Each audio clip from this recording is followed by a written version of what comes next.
Sunday suspense, শুধুমাত্র মির্চিতে। বইটির স্বত্ব আনন্দ পাবলিশার্স প্রাইভেট লিমিটেড কর্তৃক সংরক্ষিত।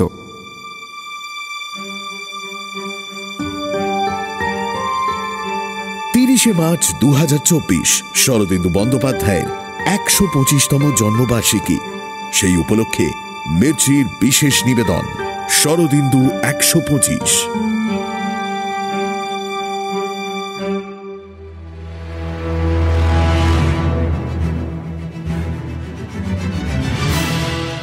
বাংলা সাহিত্যের রোমাঞ্চকর কিছু গল্প দিয়ে সাজানো আমাদের এই বিশেষ নিবেদন সানডে সাসপেন্স। আজ আপনার জন্য শরদিন্দু বন্দ্যোপাধ্যায়ের সদাশিব অভিযানের চতুর্থ গল্প সদাশিবের হই হই কাণ্ড। শরদিন্দু বন্দ্যোপাধ্যায়, জন্ম 1899 সালের 30 মার্চ, মৃত্যু 1970 সালে। বাংলা সাহিত্যে শরদিন্দু বন্দ্যোপাধ্যায় একটি বিশিষ্ট নাম। ব্যোমকেশ বক্সীর স্রষ্টা তো বটেই, এছাড়া লিখে গেছেন অজস্র ছোট গল্প, দুর্দান্ত কয়েকটি ঐতিহাসিক উপন্যাস, কিশোরদের জন্য গল্প এবং চিত্রনাট্য। 1951 সালে রাজশেখর বসু তাকে শিবাজিকে নিয়ে একটি গল্প লেখার জন্য অনুরোধ করেন, আর সেই অনুরোধেই শুরু হয় সদাশিব অভিযান। সদাশিবকে নায়ক করে মোট 5টি গল্প তিনি রচনা করেন, যার মধ্যে চতুর্থ সদাশিবের হই হই কাণ্ড। এই গল্পটি প্রথম প্রকাশিত হয় মৌচাক পত্রিকায়। এই গল্পটি আমরা নিয়েছি আনন্দ পাবলিশার্স থেকে প্রকাশিত শরদিন্দু বন্দ্যোপাধ্যায় অমনিবাস চতুর্থ খণ্ড থেকে। সদাশিবের চরিত্রে সোমক, গল্প পাঠে এবং শিবাজির ভূমিকায় দীপ, গল্পের সূত্রধার মীর। শুরু হচ্ছে সদাশিবের হই হই কাণ্ড।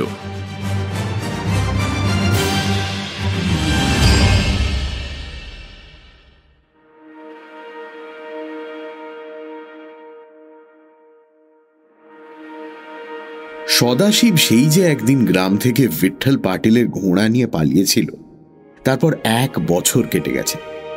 এই 1 বছরে কত না ব্যাপার ঘটেছে। বিজাপুরি পল্টনকে বারুদ জ্বালিয়ে পোড়ানো, সিন্ধু ঘটকের পিঠে চড়ে জিঞ্জিতে গিয়ে শিবাজির বাবা শাহজির সঙ্গে দেখা করা, তাছাড়া 2-1টা ছোটখাটো যুদ্ধ সদাশিব লড়েছে। যুদ্ধবিদ্যায় তার হাতে খড়ি হয়েছে। সে এখন একজন পাকা বর্গীর, শিবাজির খাস দেহরক্ষী সিপাহীদের একজন। কিন্তু তার মনে একটা দুঃখ আছে, এখনো তার ভালো করে গোঁফ বেরোলো না। এদিকে গ্রীষ্মকাল ফুরিয়ে এলো, বর্ষা নামতে আর দেরি নেই। শিবাজি নানা কাজে ব্যস্ত। তিনি বেশিরভাগ সময় তোরনা দুর্গে থাকেন। তোরনা দুর্গের পাশেই নতুন দুর্গ রাজগড় তৈরি হচ্ছে। শিবাজি নিজে দাঁড়িয়ে দুর্গ গড়ার কাজ তদারক করছেন। তাছাড়া তাকে মাঝে মাঝে পুনায় যেতে হয়। অন্যান্য বার্গীর সিপাহীদের সঙ্গে সদাশিবও তার সঙ্গে থাকে। পুনায় নানান রকম অস্ত্রশস্ত্র, গোলা বারুদ, সাঁজোয়া তলোয়ার তৈরি হচ্ছে। বড় বড় কামারশালায় হাজার হাজার লোক কাজ করছে। শিবাজি নিজের চোখে সব কাজ দেখেন, তারপর আবার ফিরে আসেন তোরনা দুর্গে। মা জিজাবাই অবশ্য তোরনা দুর্গেই আছেন। সদাশিব তোরনা দুর্গে জিজাবাইয়ের মহলের এক পাশে একটি ছোট কুঠুরির মধ্যে থাকত। পাথরের মেঝে বিছানা পাতা, পাথরের দেয়ালে অস্ত্রশস্ত্র সাজানো। জিজাবাই মাঝে মাঝে এসে তার ঘরদোর পরিষ্কার করে দিয়ে যেতেন। সদাশিবের ওপর মায়ের বড় স্নেহ, তাই দেখে শিবাজি ঠাট্টা করে বলতেন, সদাশিব মায়ের কুলের ছেলে। সদাশিব লজ্জা পেত, মা শুধু হাসতেন। একদিন সকালবেলা তোরনা দুর্গে খুব হই হই পড়ে গিয়েছে। শিবাজি আজ রাতে পুনায় যাবেন, সঙ্গে 50 জন বার্গীর থাকবেন। সকলেই কাজে ব্যস্ত। কেউ নিজের ঘোড়া ডলাই মলাই করছে, কেউ তলোয়ার নিয়ে শান দিচ্ছে, কেউ বা জামা কাপড় পাগড়ি খাড় দিয়ে কেচে শুকিয়ে নিচ্ছে। পুনায় কতদিন থাকতে হবে কিছু ঠিক নেই। হয়তো রাস্তায় শত্রুপক্ষের সঙ্গে দেখা হয়ে যাবে, লড়াই বাঁধবে। হর হর মহাদেব। সদাশিব শিবাজির সঙ্গে থাকবে। সে ভোরে উঠেই নিজের ঢাল তলোয়ার পরিষ্কার করেছে, তারপর ঘোড়ার পরিচর্যা করবার জন্য ঘোড়াশালায় গেছে। তার ঘোড়াটি, অর্থাৎ সেই হাড় জিড়জিড়ে মরা খেঁকো ঘোড়াটি যার পিঠে চড়ে সে গ্রাম থেকে এসেছিল, এই 1 বছর খাওয়া দাওয়া করে বেশ তেজি হয়ে উঠেছে। তাকে এখন আর সেই ঘোড়া বলে চেনাই যায় না। সদাশিব তার নাম রেখেছে পক্ষীরাজ। ওদিকে মা জিজাবাই সকালবেলা পূজা অর্চনা সেরে শিবাজির ঘরে গিয়েছিলেন। দেখলেন শিবাজির ঘর খালি। শিবাজি তখন তোষাখানায় গিয়ে সবনীশের সঙ্গে টাকা কড়ি সম্বন্ধে পরামর্শ করছেন। পুনায় অনেক টাকা নিয়ে যেতে হবে, তারই হিসেব নিকেশ দেখছেন। জিজাবাই ঝাড়ু দিয়ে ঘর ঝাঁট দিলেন, বিছানা ছেড়ে গুটিয়ে রাখলেন। তারপর সদাশিবের ঘরে গেলেন। সদাশিবের ঘরও খালি। ঘরের একপাশে বিছানা এলোমেলো ভাবে গোটানো রয়েছে। জিজাবাই প্রথমে ঝাড়ু দিয়ে মেঝে পরিষ্কার করলেন, তারপর বিছানা ঝাড়তে গেলেন। বিছানা ঝেড়ে গোল করে রাখতে রাখতে কি একটা চকচকে ছোট্ট জিনিস ঠুম করে মেঝেতে পড়ল। তারপর চাকতির মতন গড়িয়ে গেল। জিজাবাই গিয়ে জিনিসটা কুড়িয়ে নিলেন। দেখলেন একটি আংটি, সোনার আংটি। তিনি আংটিটি ঘুরিয়ে ফিরিয়ে দেখলেন। তার ঠোঁটে একটু হাসি ফুটে উঠল। তিনি আংটি আঁচলের খুঁটে বেঁধে নিজের মহলে ফিরে এলেন। সদাশিব পক্ষীরাজকে দানা পানি দিয়ে ঘোড়াশাল থেকে বেরিয়েছে, এমন সময় তার মনে পড়ে গেল, এই যা, আংটিটা তো বালিশের তলা থেকে সরানো হয়নি। মা ঘর পরিষ্কার করতে আসবেন, যদি আংটি দেখতে পান। এই সেই আংটি যা সদাশিব বিজাপুরের বাজার থেকে কুঙ্কুর জন্য কিনেছিল, নিজের কাছে লুকিয়ে রেখেছিল, কাউকে আংটির কথা বলেনি। সদাশিব এক ছুটে নিজের ঘরে গিয়ে ঢুকল। যা ভেবেছিল তাই। মা ঘরদোর পরিষ্কার করে বিছানা গুটিয়ে রেখে গেছেন। সে তাড়াতাড়ি বিছানা খুলে দেখল আংটি নেই। কি সর্বনাশ! তবে কি মা? এই সময় দোরের কাছ থেকে একজন দাসী ডাকল, সদাশিব ভাই, জিজামা তোমায় ডাকতেছেন। সদাশিব ভিজে বেড়ালের মতন দাসীর পিছু পিছু জিজাবাইয়ের মহলে গেল। জিজাবাই খাবারের থালা সাজিয়ে বসে আছেন। বললেন, তোরা আজ রাত্রিরে পুনায় চলে যাবি, কবে ফিরবি ঠিক নেই, তাই তোদের জন্য মতিচুরের লাড্ডু করেছি, আয় খেতে বস। সদাশিব খেতে বসল। মা আংটির কথা তুললেন না। 2-4টে অন্য কথার পর বললেন, হ্যাঁ রে সদাশিব, 1 বছর হলো গাঁ থেকে এসেছিস, তোর কি গাঁয়ে গিয়ে আপনজনের সঙ্গে দেখাশোনা করে আসতে ইচ্ছে করে না? গাঁয়ে আমার আপনজন কে মা? কেন, তোর মামা মামি আছে? মামা মামি আমাকে ভালোবাসে না, সবাই মিলে আমাকে গাঁ থেকে তাড়িয়ে দিয়েছে। গাঁয়ে কেউ তোকে ভালোবাসে না? কেউ না। বলে সদাশিব গভীর নিঃশ্বাস ফেলল। জিজাবাই তখন আঁচল থেকে আংটিটা খুলে তাকে দেখালেন। বললেন, এ আংটি তবে কার জন্য কিনেছিস? সদাশিবের মুখে কথা নেই। সে ঘাড় গুঁজে বসে রইল।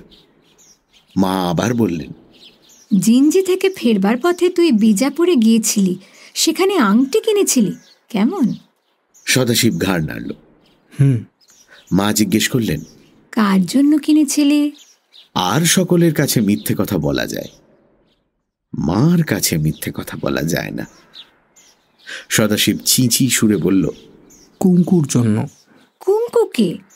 গায়ের মেয়ে? হ্যাঁ, বিঠ্ঠল পাটিলের মেয়ে। দেখতে কেমন? কেমন স্বভাব? কত বয়স? সব আমায় বল। কুঙ্কুর কথা বলতে সদাশিবের খুবই সংকোচ হয়, কিন্তু মায়ের হুকুম তো অমান্য করা যায় না। সে আস্তে আস্তে থেমে থেমে বলতে আরম্ভ করল। বলতে বলতে কিন্তু তার সংকোচ কেটে গেল। কুঙ্কু কত ভালো মেয়ে, তার কত বুদ্ধি। সে লুকিয়ে সদাশিবকে নিজের খাবারের ভাগ দিত। এই সব কথা বলতে বলতে সদাশিব ভীষণ উৎসাহিত হয়ে উঠল।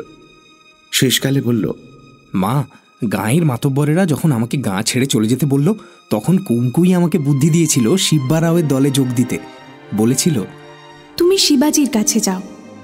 শিবাজি ডাকাত নয়, তিনি একদিন দেশের রাজা হবেন। সব শুনে জিজাবাই মনে মনে খুশি হলেন। বললেন, কুঙ্কু ভালো মেয়ে, বুদ্ধিমতী মেয়ে। তুই তার জন্য আংটি কিনেছিস, বেশ করেছিস, কিন্তু দিবি কবে? গায়ে যা, আংটি তাকে দিয়ে আয়। কি করে যাব মা, কত কাজ রয়েছে। আজ শিব্বা রাওয়ের সঙ্গে পুনা যেতে হবে। যতদিন না বর্ষা নামছে ততদিন কাজের ছুটি নেই, আর বর্ষা নামলে চারদিক জলে ভরে যাবে। তখন কি যেতে পারবো? আচ্ছা, আমি শিব্বাকে বলবো। না না না মা, না, তুমি শিব্বা রাওকে কিছু বলো না। তিনি নিজে থেকে যখন ছুটি দেবেন তখনই যাব। আচ্ছা, সে তোকে ভাবতে হবে না। তুই এখন যা, লাড্ডু যে সব পড়ে রইল।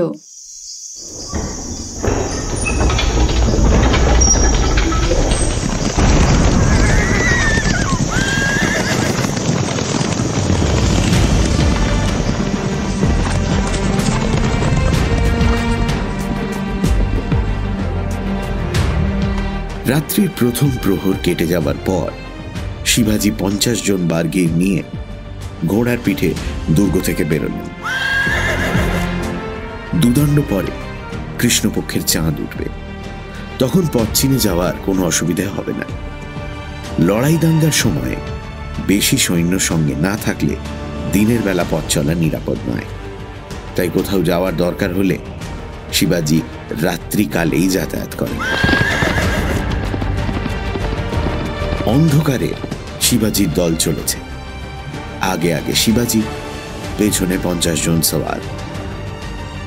ক্রমে চাঁদ উঠল। ভাঙা চাঁদের আবছা আলোতে পাহাড় উপত্যকা পেরিয়ে শিবাজি চলেছেন। যেন একটা পাহাড়ি ময়াল সাপ এঁকে বেঁকে বিবরের সন্ধানে চলেছে।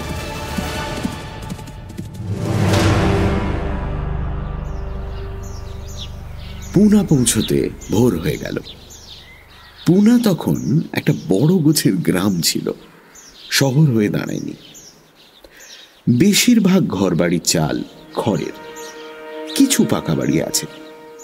মাঝখানে শিবাজির বাবা শাহজির সাবেক মহল, প্রকাণ্ড চক মেলানো ইমারত। পুনা শাহজির জাগির ছিল। শাহজি এখানে স্ত্রী পুত্রকে দাদোজি কোন্ডদেব বলে এক ব্রাহ্মণের জিম্মায় রেখে দাক্ষিণাত্যে যুদ্ধ করতে চলে গিয়েছিলেন। তারপর আর ফিরে আসেননি। দাদোজি কোন্ডদেব শিবাজির অভিভাবক ছিলেন। তিনি সম্প্রতি মারা গেছেন। শিবাজি স্বাধীন হয়ে সমস্ত মারাঠা দেশ নিজের কবজায় আনবার চেষ্টা করছেন। পুনা তার প্রধান কর্মকেন্দ্র। পুনায় শিবাজির প্রায় 2000 সেলাদার সৈন্য আছে। তারা স্থায়ী সৈন্য নয়। বর্ষা নামলে যুদ্ধ থেমে যায়। তখন তারা যে যার ক্ষেত খামারে কাজ করতে চলে যায়।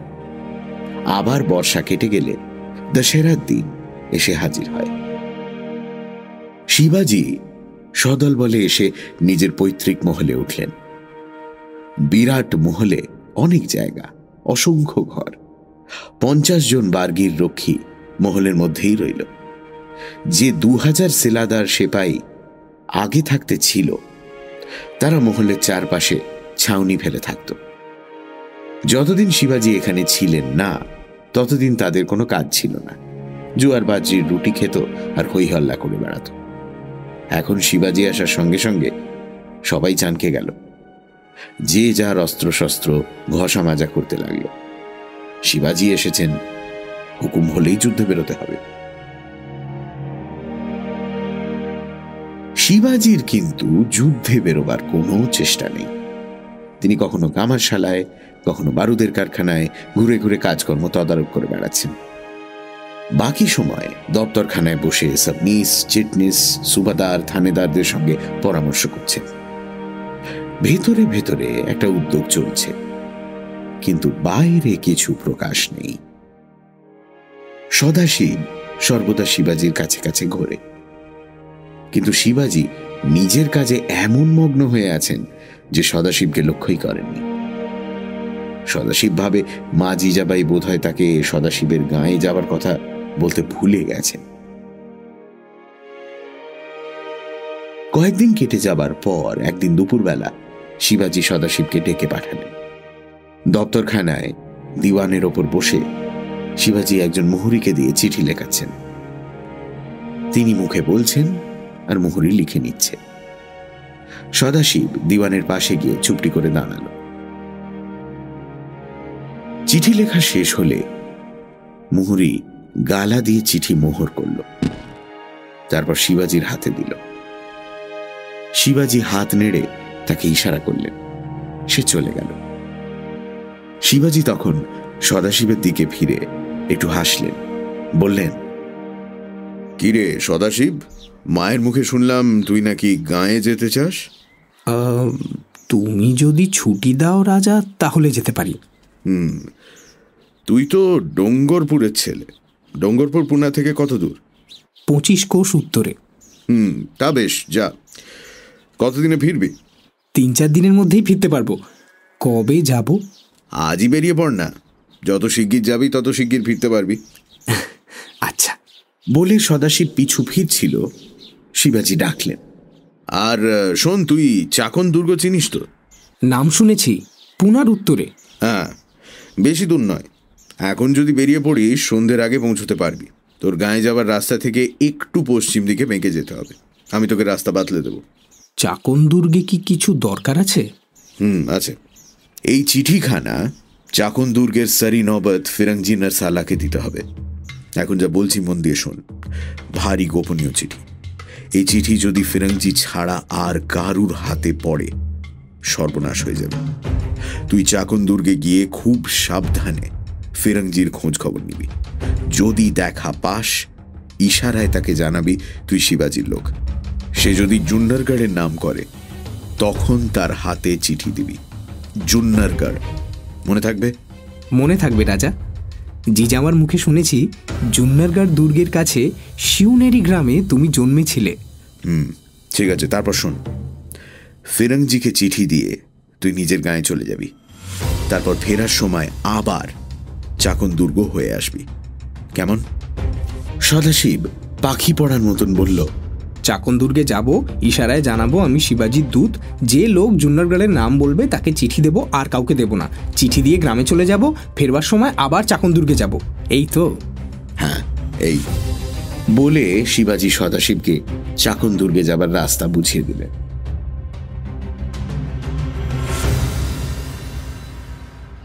সদাশিব চিঠিখানা সযত্নে কোমরে বেঁধে নিয়ে যাচ্ছিল। একটা কথা হঠাৎ মনে পড়াতে ফিরে এসে কাঁচুমাচু হয়ে দাঁড়াল। শিবাজি প্রশ্ন করল, কি রে? রাজা, আমার একটা আর্জি আছে। তোমার একটা ঘোড়া আমাকে দাও। কেন, তোর নিজের ঘোড়া কি হলো? অসুখ করেছে নাকি? সদাশিব ঘাড় চুলকোতে লাগলো। না, আমার ঘোড়া ভালোই আছে, কিন্তু কিন্তু কি? নিজের ঘোড়া চড়ে যাবি না কেন? কি ব্যাপার বল দেখি। সদাশিব চুপ করে রইল। শিবাজি তখন হেসে উঠলেন।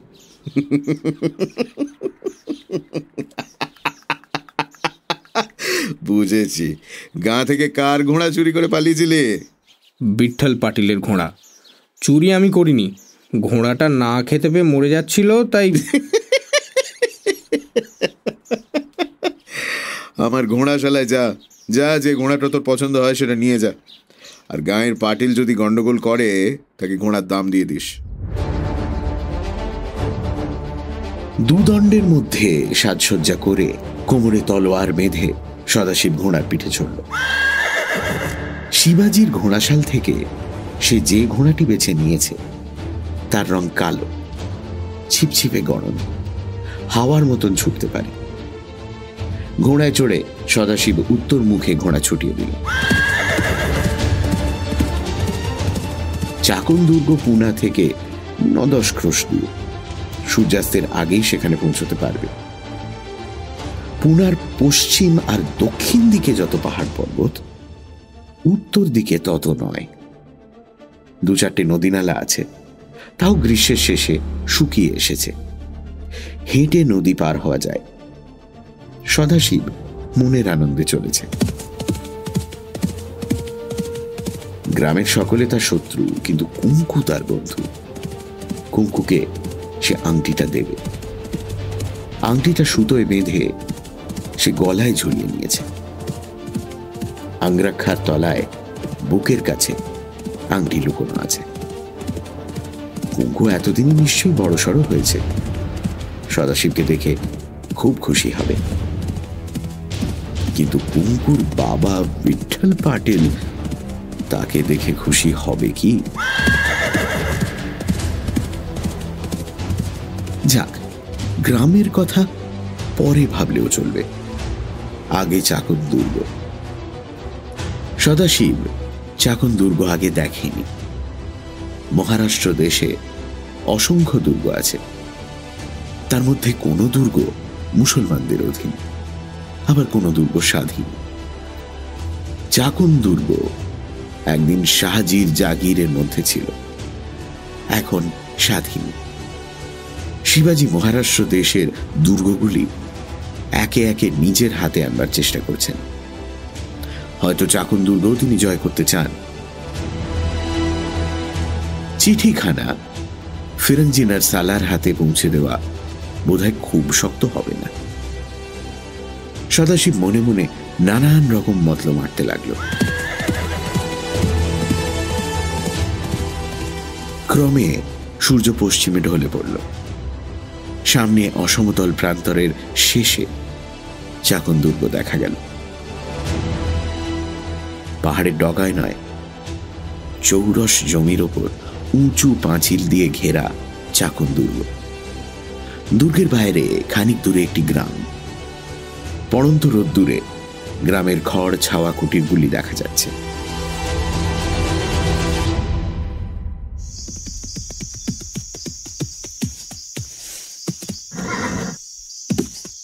সদাশিব যখন দুর্গ তোরণে গিয়ে পৌঁছল, তখন সূর্য পাটে বসেছে। 5 জন পাহারাদার সেপাই তোরণের সামনে সারি দিয়ে দাঁড়িয়ে আছে। তাদের হাতে বল্লম, কোমরে তলোয়ার। সদাশিব কাছে আসতেই তাদের মধ্যে একজন হুঙ্কার দিয়ে উঠল, খবরদার! সদাশিব ঘোড়া দাঁড় করালো, বলল, হর হর মহাদেব। সে একে একে সকলের মুখ দেখল। সকলের মুখেই সন্দেহ আর বিদ্বেষ। হর হর মহাদেব কথার ইঙ্গিত কেউ বুঝতে পারেনি। প্রহরীদের সর্দার কড়া সুরে বলল, কি চাও? সদাশিব ঘোড়া থেকে নেমে বিনীতভাবে বলল, আমি একজন হিন্দু সিপাহী, কাজ খুঁজে বেড়াচ্ছি। কিল্লাদারের সঙ্গে দেখা করতে চাই। কোথা থেকে আসছো? সে অনেক ঘুরে ঘুরে আসছি। বিজাপুরীদের দলে ছিলাম, তা বর্ষা আসছে, ওরা রাখলো না। শিবাজির কাছে পুনায় গিয়েছিলাম, শিবাজিও বিদায় করে দিল, বলল বর্ষার পর এসো। তাই এখানে এসেছি। আচ্ছা, দুর্গে কি সিপাহীর দরকার নেই? না, দরকার নেই। সদাশিব নিরাশভাবে একটু চুপ করে রইল। তারপর বলল, রাত্রির হয়ে এলো, এখন কোথায় যাব? তোমরা আজ রাত্রিরে আমাকে দুর্গে থাকতে দেবে? আমি কাল সকালেই চলে যাব। না, অচেনা লোককে দুর্গে থাকতে দেওয়ার হুকুম নেই। 5 জন রক্ষী পিছু হটে দুর্গে প্রবেশ করল।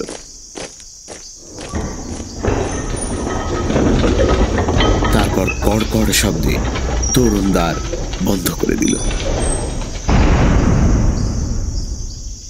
সদাশিব কিছুক্ষণ দাঁড়িয়ে রইল। তারপর ঘোড়ার রাশ ধরে ফিরে চলল। কার্যসিদ্ধি হল না। আজ বোধ হয় গাছতলাতেই রাত কাটাতে হবে। দুর্গ এবং গ্রামের মাঝামাঝি জায়গায় একটা পাতা ঝরা গাছ। সদাশিব তার শুকনো ডালে ঘোড়া বেঁধে একটা পাথরের চাঙাড়ের ওপর ক্লান্তভাবে বসল। ভাবতে লাগলো এখন কি কর্তব্য। গাঁয়ের লোকেরা তাকে দেখতে পেয়েছে, কিন্তু কেউ তার কাছে আসছে না। সন্ধে হয়ে গেছে, সবাই গরু বাছুর রান্নাবান্না নিয়ে ব্যস্ত। অজানা সেপাই সম্বন্ধে তাদের কোনো কৌতূহল নেই। সারা জন্ম ধরে তারা সেপাই দেখেছে, যেখানে সেপাই সেখানেই গণ্ডগোল। রাত্রির অন্ধকার ঘনিয়ে আসছে। সদাশিব চোখ তুলে দেখল চাকন দুর্গের নিস্তব্ধ ধূসর মূর্তি শূন্যে মাথা তুলে দাঁড়িয়ে আছে। দুর্গে যেন জনমানব নেই, একটি প্রদীপও জ্বলছে না। কেবল প্রাকারের ওপর টহলদার প্রহরী নিশাচর পাখির মতো ঘুরে বেড়াচ্ছে। সেই দিকে চেয়ে চেয়ে সদাশিবের মাথায় আস্তে আস্তে একটি বুদ্ধি গজাতে লাগল। দুর্গের লোকেরা ভারী সন্দিগ্ধ, ভারী সতর্ক। সিধা পথে তারা ফিরঙ্জির সঙ্গে দেখা করতে দেবে না। শিবাজি বলেছিলেন কোনো উপায় ফিরঙ্জিকে জানিয়ে দিতে হবে যে শিবাজির দূত তার সঙ্গে দেখা করতে এসেছে। কথা বলার সুযোগ যদি না হয়, অন্য উপায়ে সংকেত পাঠানো যায় কি? ফিরঙ্জি দুর্গের সারি নবত, সে নিশ্চয়ই রাত্রে উঠে তদারক করে প্রহরীরা প্রাকারে ভালোভাবে পাহারা দিচ্ছে কিনা। প্রহরীরা অনেক সময় প্রাকারে ঠেস দিয়ে বেশ এক ঘুম ঘুমিয়ে নেয়, তাই কিলাদারকে সাবধান থাকতে হয়। হঠাৎ বোকাটে ধরনের হাসিতে সদাশিবের চমক ভাঙল। সে ঘাড় ফিরিয়ে দেখল একটা লোক নিঃশব্দে তার কাছে এসে দাঁড়িয়েছে। লোকটার বয়স বেশি নয়, সদাশিবের চেয়ে কিছু বড় হবে। রোগা হাড়বের করা মুখ, মুখে অল্প দাড়ি গোঁপ আছে, মাথার চুল ঝাঁকড়া ঝাঁকড়া, জট পাকানো, চোখ দুটো জলজল করছে। সদাশিব তার পানে চোখ ফেরাতেই সে বড় বড় দাঁত বার করে বলল, আমার নাম সহস্রবুদ্ধি। তাই নাকি? তোমার তো অনেক বুদ্ধি। এই গ্রামে থাকো বুঝি? হ্যাঁ, গাঁয়ের লোক আমাকে পাগলা বলে। আমি কিন্তু পাগলা নই, আমার ভীষণ বুদ্ধি, আমি সব জানি। সদাশিবের বুঝতে বাকি রইল না যে সহস্র বুদ্ধির মাথায় কিছুই নেই। সব গাঁয়েই একটা করে আধ পাগলাটে ধরনের লোক থাকে। এই গাঁয়ের পাগলাটে লোক সহস্র বুদ্ধি। সদাশিব হেসে বলল, তবে তো তুমি আমার বন্ধু। এসো বসো। আমার না বুদ্ধি একটু কম। এই দেখো না, ঘোড়ায় চড়ে টোটো করে ঘুরে বেড়াচ্ছি। সহস্র বুদ্ধি খুশি হয়ে সদাশিবের পাশে এসে বসে বলল, তুমি তো সেপাই, তোমার তরোয়াল আছে, ঘোড়া আছে, দুর্গে ঢুকতে দিলে না বুঝি? না, তুমি জানলে কি করে?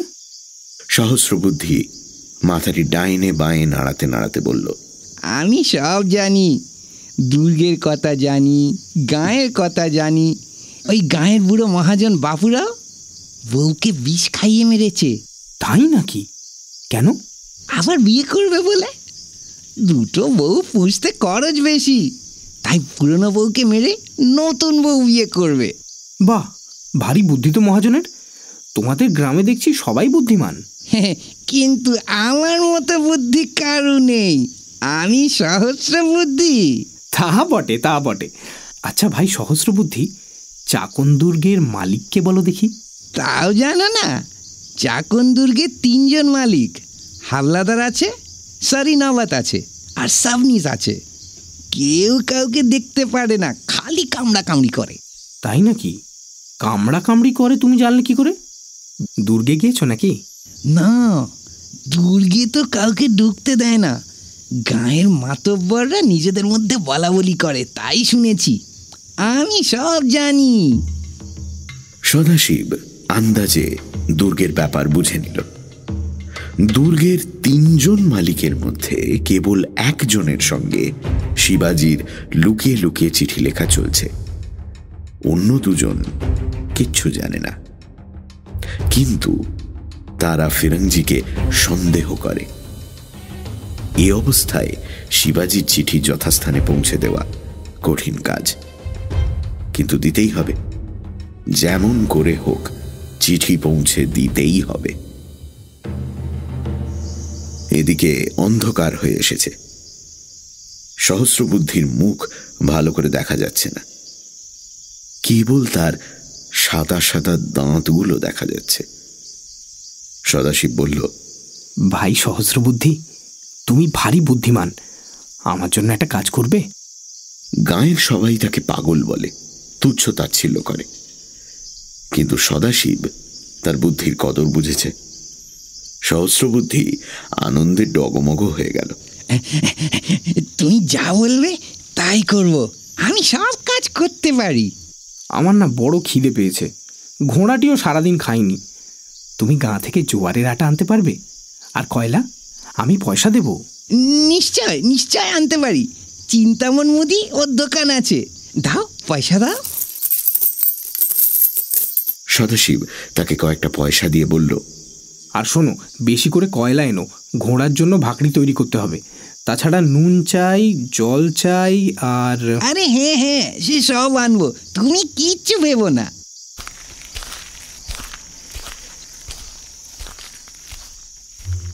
সহস্রবুদ্ধি অন্ধকারে মিলিয়ে গেল। সদাশিব গাঁয়ের দিকে তাকিয়ে বসে রইল। গাঁয়ে দু চারটি পিদিম জ্বলছে। দেব মন্দিরে ঠুং ঠুং করে ঘন্টি বাজল। আর কিছুক্ষণ বাদেই গাঁয়ের লোক খেয়ে দিয়ে পিদিম নিবিয়ে ঘুমিয়ে পড়বে। সদাশিবের দুর্ভাবনা হতে লাগল, সহস্রবুদ্ধি যদি ফিরে না আসে, পাগল ছাগল মানুষ যদি ভুলে গিয়ে থাকে। এক রাত্রি না খেলে ক্ষতি নেই, কিন্তু কয়লা যে নিতান্তই দরকার। কয়লা না পেলে ওই কি আসছে না? প্রকাণ্ড হাতির মতো একটা জন্তু সদাশিবের দিকে এগিয়ে আসছে। হাঁসফাঁস শব্দ হচ্ছে, অন্ধকারে ঠাহর করা যায় না। সদাশিব তলোয়ারের মুঠে হাতে নিয়ে উঠে দাঁড়ালো। তারপর সে জোর হেসে উঠল। ও হাতি নয়, সহস্রবুদ্ধি আসছে। তার মাথায় প্রকাণ্ড ঝাঁকায় কাঠকয়লা, পিঠে জোয়ার বাজরির বস্তা, কাঁখে জলের ঘড়া।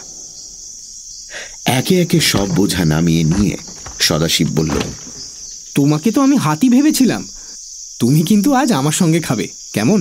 হ্যাঁ হ্যাঁ, খাবো খাবো, দাঁড়াও, নুন লঙ্কা আর চাটনি নিয়ে আসি, মুদির বউ দেবে বলেছে। আর একটা মাটির গামলা এনো। আচ্ছা আচ্ছা। সহস্রবুদ্ধি ছুটে চলে গেল এবং কিছুক্ষণ পরেই গামলা ইত্যাদি নিয়ে ফিরে এলো। সদাশিব প্রথমে গামলায় জল ঢেলে ঘোড়াটাকে জল খাওয়ালো, তারপর আগুন জ্বালতে বসল। এক আঁজলা কয়লা মাটিতে রেখে চকমকি ঠুকে আগুন ধরালো। কয়লার আগুনে ঘুটঘুটে অন্ধকার খানিকটা হালকা হলো। সদাশিব বলল, ভাই সহস্রবুদ্ধি, তুমি রুটি করতে জানো?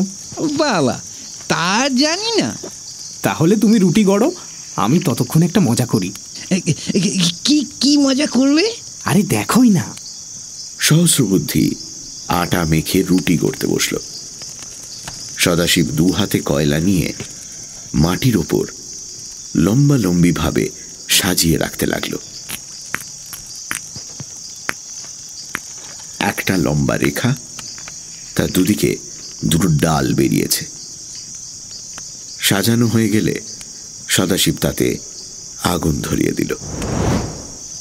দেখতে দেখতে মাটির ওপর আগুনের একটা ত্রিশূল জ্বলতে লাগলো।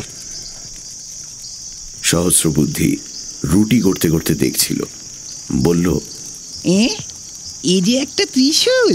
হ্যাঁ, আমি শিব ভক্ত কিনা, তাই শিবের ত্রিশূল করেছি। বাহ বাবা, বেশ মজা তো। সদাশিব দুর্গের দিকে একবার তাকালো। প্রাকারের ওপর থেকে আগুনের ত্রিশূল নিশ্চয়ই দেখা যাবে। কেউ দেখবে কি? দেখলেও বুঝতে পারবে কি? ক্রমে রাত্রি বাড়ছে, ঘোড়াটা ছটফট করছে। রুটি সেঁকা হলে সদাশিব প্রথমে ঘোড়াটিকে পেট ভরে খাওয়ালো, তারপর সহস্রবুদ্ধিকে নিয়ে নিজে খেতে বসল। খাবার জিনিস শুধু মোটা রুটি, নুন আর তেঁতুল দিয়ে কতবেলের চাটনি। তাই দুজনে খুব তৃপ্তি করে খেল। তারপর শোয়ার পালা। সদাশিব ঘোড়ার পিঠ থেকে কম্বল খুলে এনে মাটিতে পাতল। সহস্রবুদ্ধি বলল, আমিও তাহলে আজ এখানেই শুই। সদাশিব একটু থমকে গিয়ে বলল, হ্যাঁ, তা শো। দুজনে পাশাপাশি শুল। সদাশিব ভাবতে লাগলো, রাত্রে যদি দুর্গ থেকে কেউ আসে মুশকিল হবে। সহস্রবুদ্ধি জানতে পারবে, হয়তো গ্রামে গল্প করবে। কি করা যায়? সহস্রবুদ্ধিকে সরানো দরকার। শুয়ে শুয়ে কথা হতে লাগলো। আকাশ ভরা তারার পানে চেয়ে চেয়ে সদাশিব বলল, ভাই সহস্রবুদ্ধি, তোমার ঘরে কে কে আছে? খালি ঠাকুমা আছে, সে মরে গেলে আর কেউ থাকবে না। তুমি রাত্রে ঘরে না গেলে তোমার ঠাকুমা চিন্তা করবেন তো? আইবুড়ির ভাবনা চিন্তা নেই, সন্ধ্যে হলেই আফিং খেয়ে ঘুমোয়। এদিকে সুবিধে হলো না দেখে সদাশিব কিছুক্ষণ চুপ করে রইল। তারপর হঠাৎ বলল, সহস্রবুদ্ধি, তুমি ভূত বিশ্বাস করো? ভূত? সহস্রবুদ্ধি উঠে বসল। গায়ের বুড়োরা ভূতের গল্প করে শুনেছি, কিন্তু আমি কখনো দেখিনি। যারা রাত্রে ঘরে শোয়ে তারা বড় একটা ভূত দেখতে পায় না, কিন্তু মাঠে শুলে প্রায়ই দেখা যায়। সত্যি? তুমি দেখেছো নাকি কখনো? কতবার দেখেছি। আমি সিপাহী, যুদ্ধের সময় মাঠে শুতে হয়। একবার গভীর রাত্রে হঠাৎ ঘুম ভেঙে দেখি একটা ভূত হুমড়ি খেয়ে আমার মুখ দেখছে। ওরে বাবা, তুমি তখন কি করলে? কি আর করব, রামনাম করতে লাগলাম। অনেকক্ষণ রামনাম করবার পর ভূতটা চলে গেল। সহস্রবুদ্ধি সদাশিবের কাছে একটু সরে বসল, খানিকক্ষণ চুপচাপ। তারপর সহস্রবুদ্ধি বুকে সাহস এনে বলল, আমাদের গায়ের আশেপাশে কিন্তু ভূত নেই। হ্যাঁ, ভূত থাকলে আমি দেখতে পেতাম না। অপঘাত মৃত্যু হলে মানুষ ভূত হয়। তুমি বলছিলে না বাপুরাও মহাজন বউকে বিষ খাইয়ে মেরেছে? বউ নিশ্চয়ই পেতনি হয়ে ঘুরে বেড়াচ্ছে। সহস্রবুদ্ধি এবার হি হি করে কাঁপতে আরম্ভ করল। সে সদাশিবকে খামচে ধরে বলল, ওরে বাবা রে, আমি এখন কি করি? যাই, ঘরের মধ্যে আইবুড়ির কাছে গিয়ে শুয়ে থাকি। কিন্তু একলা যাব কি করে? রামনাম জপ করতে করতে চলে যাও, কোনো ভয় নেই। কাল সকালে আবার এসো। সহস্রবুদ্ধি কাঁপতে কাঁপতে উঠে দাঁড়ালো। জোরসে রামনাম বলতে বলতে গায়ের দিকে লম্বা দৌড় মারল।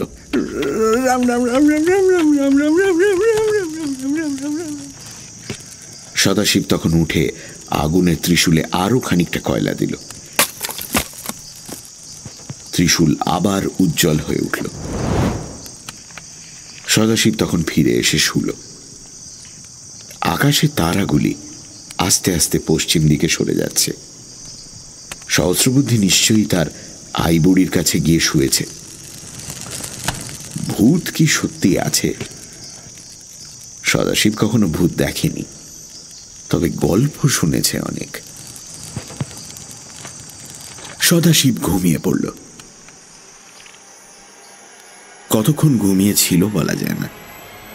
স্বপ্ন দেখল একটা ভূত হুমড়ি খেয়ে তার মুখ দেখছে। সদাশিব চোখ চেয়ে বলল, কে তুমি? আগুনের ত্রিশূল ছাইয়ের তলায় চাপা পড়ে গেছে। অন্ধকারে কেবল একটা মাথা দেখা যাচ্ছে, আর শোনা যাচ্ছে নিঃশ্বাসের শব্দ। মাথাটা সদাশিবের মুখের সামনে থেকে সরে গেল। চাপা গলায় আওয়াজ হলো, আমি জুন্নারগড়ের লোক। সদাশিব উঠে বলল, ফিরংজি নারসালা? হ্যাঁ। তোমার মুখ দেখতে পাচ্ছি না, কিন্তু তাতে ক্ষতি নেই। আমি শিবাজির দূত। কি করে তুমি জানলে আমি এসেছি? তরুণ রক্ষীরা খবর দিয়েছিল? না, ওরা কেবল বলেছিল একজন সিপাহী কাজের খোঁজে এসেছে। অমন 2-4টে সিপাহী রোজই আসে। বর্ষার সময় দুর্গে কাজ চায়, তাই আমার সন্দেহ হয়নি। তারপর এক প্রহর রাতে পাঁচিলে উঠেছিলাম, দেখলাম আগুনের ত্রিশূল জ্বলছে। তখন বুঝতে পারলাম শিবের ত্রিশূল, মানে শিবাজি। সদাশিবের মন আনন্দে ভরে উঠল। ফন্দিটা খেটেছে তাহলে। সে জিজ্ঞেস করল, তুমি দুর্গ থেকে বেরোলে কি করে? আমার ঘরের জানলা থেকে দড়ি ঝুলিয়ে নেমে এসেছি। আমার ঘর দুর্গের অপর দিকে, পাঁচিলের গায়ে। সেখান থেকে তোমার ত্রিশূল দেখা যায় না। দুর্গের পাঁচিলে উঠেছিলাম, তাই দেখতে পেলাম। আমি দুর্গের সুরি নহবত, কিন্তু আমার 2জন সহকারী আমাকে নজরবন্দি করে রেখেছে। ওরা যদি জানতে পারে শিবাজির সঙ্গে আমার যোগাযোগ আছে, তক্ষুনি আমাকে মেরে ফেলবে। এই দুর্গ ধর্ম তো শিবাজির। আমি শিবাজিকে দুর্গ ফিরিয়ে দিতে চাই, কিন্তু ওরা দেবে না। তাই চুপি চুপি সব কাজ করতে হচ্ছে।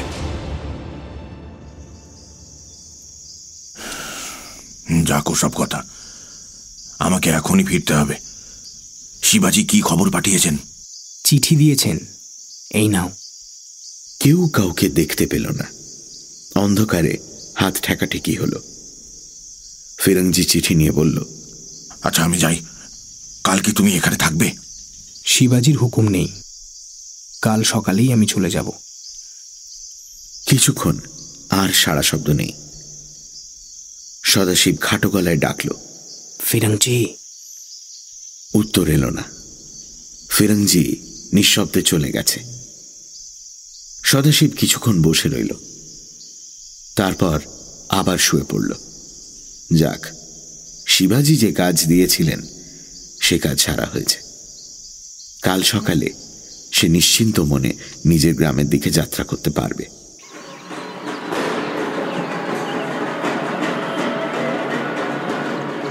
ভোরবেলা ঢোল, শিঙা, কাঁসি, বাঁশির আওয়াজে সদাশিবের ঘুম ভেঙে গেল। তখনও সূর্য ওঠেনি, কিন্তু গায়ে হইচই পড়ে গেছে। বাজনার আওয়াজ গায়ের দিক থেকেই আসছে। সদাশিব চোখ রগড়ে উঠে বসল। দেখল সহস্রবুদ্ধি ছুটতে ছুটতে আসছে।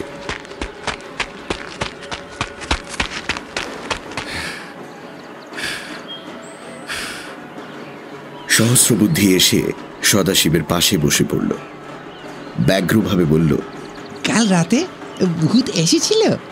সদাশিব বলল, এসেছিল। আচ্ছা, গায়ে এত বাজনা বাদ্যি কিসের? ও কিছু নয়, বাপুরাও মহাজন বিয়ে করতে যাচ্ছে। ভূত এসেছিল, তা তুমি কি করলে? শিবের নাম বললাম, ভূত চলে গেল। শিবের নাম? কিন্তু ভূত তাড়াতে হলে তো রাম নাম করতে হয়। শিবের নামেও ভূত পালায়, এমনকি মামদু ভূত পর্যন্ত। মহাজন কোথায় বিয়ে করতে যাচ্ছে? সে অনেক দূর, ডোঙ্গরপুর বলে একটা গ্রাম আছে, সেইখানে। সদাশিব চমকে উঠল। ডোঙ্গরপুর? সেখানে কাকে বিয়ে করতে যাচ্ছে বাপুরাও মহাজন? সে বলল, ডোঙ্গরপুরে কার মেয়েকে বিয়ে করতে যাচ্ছে? তা কে জানে। বাপুরা মহাজন ভারী চালাক, কাউকে কিচ্ছু বলে না। কিন্তু কাছে পিঠে এত গ্রাম থাকতে অত দূরে বিয়ে করতে যাচ্ছে কেন? কাছে পিঠের গ্রামে সবাই জানতে পেরেছে যে মহাজন বউকে বিষ খাইয়েছে। কেউ ওকে আর মেয়ে দিতে চায় না। ও তাই? সদাশিব উঠে পড়ল। আর দেরি নয়। মহাজন কার মেয়েকে বিয়ে করবার জন্য ডোঙ্গরপুর যাচ্ছে জানা দরকার।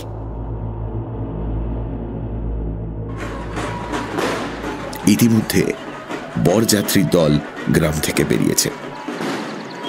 মাঝখানে বর চলেছে ঘোড়ায় চড়ে, আর তার দুপাশে পায়ে হেঁটে বরযাত্রীর দল।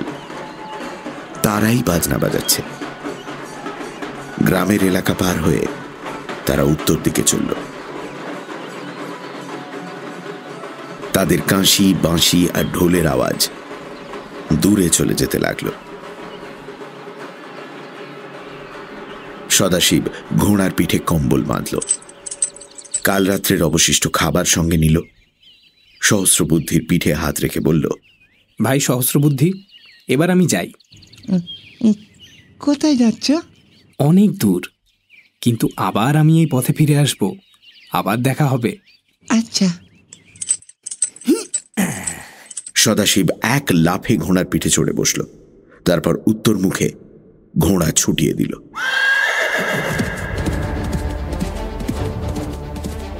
বরযাত্রী দল বেশ খানিকটা এগিয়েছে, তাদের বাজনাবাদ্যি থেমে এসেছে।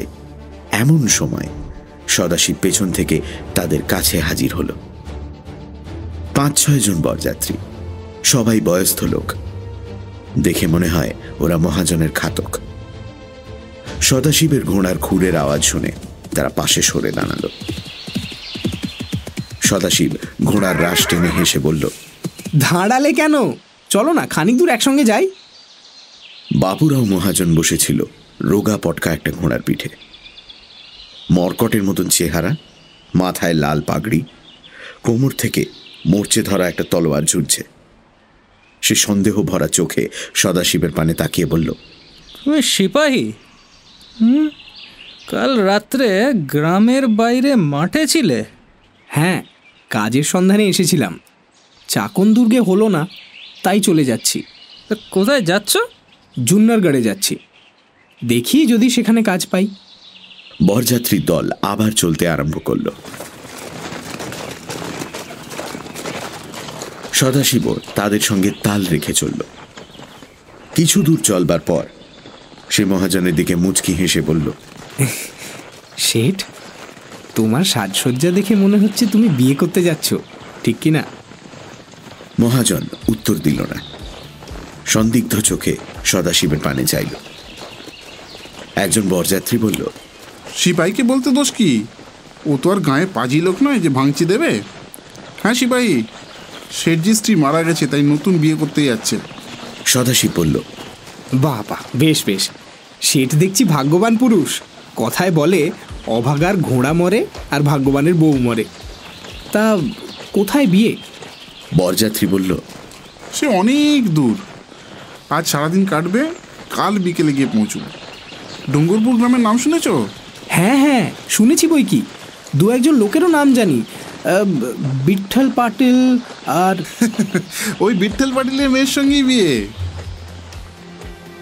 সদাশিব একেবারে ফ্যাকাশে হয়ে গেল। তার মনের কোণে একটু আশঙ্কা ছিল, এখন আর সন্দেহ রইল না। বিঠল পাটিলের মেয়ে মানেই কুঙ্কু। বিঠল পাটিলের তো অন্য মেয়ে নেই। সদাশিব মহাজনের পানে তাকালো। এই বুড়ো মরকটটা কুঙ্কুকে বিয়ে করতে চলেছে? তো ভাগা নচ্ছার বুড়ো, একটা বউকে খুন করে এবার কুঙ্কুকে বিয়ে করবে। সদাশিবের রক্ত গরম হয়ে উঠল। ইচ্ছে হলো তলোয়ার বার করে বুড়োর মাথাটা কচাত করে কেটে নেয়। মাথা গরম করলে চলবে না, ঠান্ডা ভাবে ভেবে চিনতে কাজ করতে হবে। রাস্তায় মারামারি কাটাকাটি শিবাজি পছন্দ করেন না। তাছাড়া ওরা 6 জন, সদাশিব একা। ওদের সঙ্গে লাঠি, বল্লম, তলোয়ার আছে। আর কেবল কুঙ্কুকে বিয়ে করতে যাচ্ছে, এই অপরাধে একটি লোককে মেরে ফেলা উচিত নয়। সদাশিব ঠিক করল সে বরযাত্রীদের আগে গিয়ে গ্রামে পৌঁছবে আর বিয়ে ভণ্ডুল করে দেবে। বিঠল পাটিল নিশ্চয়ই টাকার লোভে বুড়োর সঙ্গে মেয়ের বিয়ে দিচ্ছে। কিন্তু সে যখন জানতে পারবে মহাজন একটা বউকে বিষ খাইয়ে মেরেছে।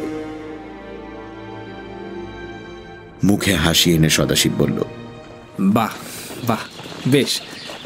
আচ্ছা শেঠ, আমি চললাম। তাড়াতাড়ি না গেলে বেলা থাকতে জুনারগড়ে পৌঁছাতে পারবো না। সদাশিব ঘোড়া ছুটিয়ে দিল। বরযাত্রী দল পেছনে পড়ে রইল।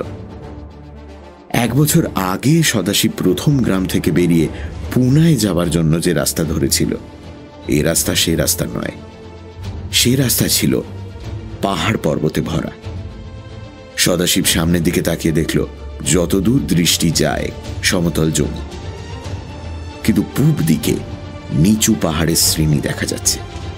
তার গ্রাম ওই দিকে। সে পূব দিকে ঘোড়ার মুখ ফিরিয়ে চলতে আরম্ভ করল। এদিকে গ্রীষ্মের বেলা বেড়ে চলেছে। সদাশিব যখন পাহাড়ের এলাকায় পৌঁছল তখন সূর্য মাথার উপর। সামনে বাঁয়ে ডাইনে পাহাড়ের গায়ে যেন আগুন ঠিকরে পড়ছে। এখানে জোরে ঘোড়া চালাবার উপায় নেই। আস্তে আস্তে এঁকে বেঁকে চলতে হয়। উঁচু পাহাড়কে পাশ কাটিয়ে যেতে হয়। সদাশিব চারদিকে চাইতে চাইতে সাবধানে ঘোড়া চালালো। দূরে ওই পাহাড়ের চূড়াটা যেন চেনা চেনা মনে হচ্ছে। হ্যাঁ, 1 বছর আগে ওটা সে দেখেছিল। মাথার উপরটা সমতল, দুপাশে শিঙের মতন উঁচু হয়ে আছে। সদাশিব সেই দিকে লক্ষ্য রেখে চলতে লাগলো। সেই ছোট্ট উপত্যকার নদীর পাশে প্রকাণ্ড জংলি জাম গাছটা যদি একবার দেখতে পায় তাহলে গ্রামের পথ চিনে নিতে কষ্ট হবে না। কোথাও মানুষ নেই, গ্রাম নেই, গরু ভেড়া নেই। একটা উপত্যকায় নেমে শুকনো ঝর্ণার কোলে একটু জল দেখে সদাশিব ঘোড়া থেকে নামল। দুজনে জল খেলো। কালকের বাসি রুটি একটু ছিল, তাই ভাগ করে খেলো। তারপর আবার চলল। ডঙ্গরপুর গ্রাম কোথায়, কত দূর, কিছুই পাত্তা পাওয়া যাচ্ছে না। দুপুর পেরিয়ে সূর্য পশ্চিম দিকে একটু ঢলেছে। সদাশিব দেখতে পেল দুটো পাহাড়ের খাঁজে সরু এক ফালি উপত্যকা। পাহাড়ি নদীর খাত তার মাঝখান দিয়ে বয়ে গেছে। খাতের পাশে কয়েকটি কুঁড়ে ঘর। সদাশিব উল্লসিত হয়ে উঠল। যাক, এতক্ষণে একটা গ্রামের সন্ধান পাওয়া গেছে। ওখানে গিয়ে খোঁজ নিলেই ডঙ্গরপুরের ঠিকানা পাওয়া যাবে। পাহাড়ের পিঠ থেকে সোজাসুজি নামা যায় না, তেরচা ভাবে নামতে হয়। সদাশিবের ঘোড়া আঁকা বাঁকা ঢালু রাস্তা খুঁজে খুঁজে নামতে লাগলো। একটা গুহার মতন গর্তের সামনে খানিকটা নিচু জায়গা। এই নিচু জায়গা পার হয়ে আবার উতরাই আরম্ভ হয়। সদাশিব গুহার সামনে দিয়ে ঘোড়া চালিয়েছে, এমন সময় এক অভাবনীয় ব্যাপার হলো। গুহার ভেতর থেকে হঠাৎ হারে রে রে রে রে বলে 5টা লোক বেরিয়ে এলো। হাতের বল্লম উঁচিয়ে সদাশিবের ঘোড়াকে ঘিরে দাঁড়ালো। একজন কড়া সুরে বলল, খবরদার, এক পায়ে গিয়েছো কি মরবে। ঘোড়া আপনি দাঁড়িয়ে পড়েছিল। সদাশিব চোখ গোল করে দেখল 5টা লোক, মুখ ভরা দাড়ি গোঁপ, চোখে হিংস্র দৃষ্টি। বুঝতে বাকি রইল না এরা ডাকাত। এদের গায়ে মোগল সৈন্যদের পোশাক, কিন্তু পোশাকে জেল্লা নেই, ছেঁড়া ফাড়া অবস্থা। সে সময় সৈন্যদল থেকে পালিয়ে বজ্জাত সেপাইরা ডাকাতি করে বেড়াত, অরক্ষিত গ্রাম লুটপাট করত। এরা বোধহয় সেই রকম একটি ডাকাতের দল। ডাকাতের হাতে ধরা পড়েও কিন্তু সদাশিবের ভয় হল না। বুঝল আজ জীবন সংশয়। গায়ের জোরে সে 5 জনের সঙ্গে পারবে না, বুদ্ধির জোরে ওদের কাবু করতে হবে। সে কাঁদো কাঁদো হয়ে বলল, এ কি, তোমরা কারা? একজন ডাকাত তার কোমর থেকে তলোয়ার কেড়ে নিল। দলের সর্দার ঘোড়ার রাশ ধরে বলল, ঘোড়া থেকে নামো। নিরুপায় হয়ে সদাশিব ঘোড়া থেকে নামল। অমনি একজন ডাকাত ঘোড়ার রাশ খুলে তার পায়ে ছাদনদড়ি বেঁধে দিল। তারপর সবাই মিলে সদাশিবকে গুহার মধ্যে টেনে নিয়ে গেল।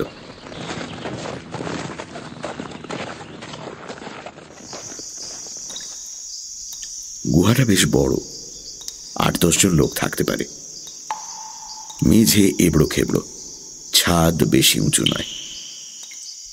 পেছনের দেয়ালের ফাটল থেকে ঝিরঝির করে জল ঝরে পড়ছে। ডাকাতেরা সদাশিবকে মেঝে বসিয়ে চারদিক ঘিরে বসল। সর্দার রাঙা চোখ মেলে খানিক্ষণ তার পানে চেয়ে রইল। তারপর বলল, তোমার বয়স বেশি নয়, কিন্তু তুমি দেখছি সিপাহী। কাদের দলে সিপাহী? আমি আগে বিজাপুরের দলে ছিলাম, এখন কোনো দল নেই, দল খুঁজে বেড়াচ্ছি। তোমরা কাদের দল? একজন বিকট হেসে বলল, আমরা ডাকাতের দল। সদাশিব যেন ভয় পেয়েছে এমনি ভাবে বলে উঠল, হ্যাঁ, ডাকাতের দল? আমার কাছে কিন্তু কিচ্ছু নেই, 2-4টে পয়সা আছে, তাই নিয়ে আমাকে ছেড়ে দাও। সর্দার বলল, তোমার ঘোড়া আছে, অস্ত্র শস্ত্র আছে, সেসব কেড়ে নিতে পারি, কিন্তু তার দরকার নেই। তুমি আমাদের দলে যোগ দিতে পারো। আমরা এখন 5 জন, 6 জন হলে আমাদের জোর আরো বাড়বে। অন্য একজন বলল, আমরা 10 জন ছিলাম, এখন 5 জনে দাঁড়িয়েছি। দলে নতুন লোক দরকার। সদাশিব বলল, আর 5 জন কোথায় গেল? সে বলল, কেউ ধরা পড়েছে, কেউ লুটপাট করতে গিয়ে মারা গেছে। তৃতীয় ডাকাত বলল, ডাকাতের জীবন আর সিপাহীর জীবনে কোনো তফাৎ নেই। আজ ফকির, কাল রাজা। আমরাও মোগল সৈন্য দলে ছিলাম। সদাশিব বলল, তোমরা মোগল সৈন্য দলে ছিলে, তবে ছেড়ে দিলে কেন? একজন হেসে বলল, ছেড়েছি কি আর সাদে, প্রাণের দায়ে ছেড়েছি। জানোই তো, বড় বড় সৈন্য দলে মাঝে মাঝে নিজেদের মধ্যে ছোড়াছুরি চলে। আমরাও চালিয়েছিলাম, 4টে লোককে মেরে ফেলেছিলাম। ব্যাস, শাহজাদার কানে খবর উঠল, তিনি আমাদের কোতল করার হুকুম দিলেন। তখন আর উপায় কি, দল ছেড়ে পালাতে হলো। তারপর থেকে ডাকাতি করে বেড়াচ্ছি। মনের সুখে আছি আমরা, কারোর হুকুম মানি না, যা লুটপাট করি সব নিজেদের মধ্যে সমান ভাগ করে নিই। ডাকাতের সর্দার এতক্ষণ এক দৃষ্টে সদাশিবের পানে তাকিয়েছিল। এবার বলল, আসবে আমাদের দলে, লুটের ভাগ পাবে। সদাশিব দেখল সোজাসুজি না বললে ওরা হয়তো তাকে কেটেই ফেলবে। সে করুণ সুরে বলল, আমার তো খুবই লোভ হচ্ছে তোমাদের দলে যোগ দিই, কিন্তু আমি যে গ্রামে যাচ্ছি, আমার মার ভারী অসুখ, বোধহয় বাঁচবে না, তাই মাকে দেখতে যাচ্ছি।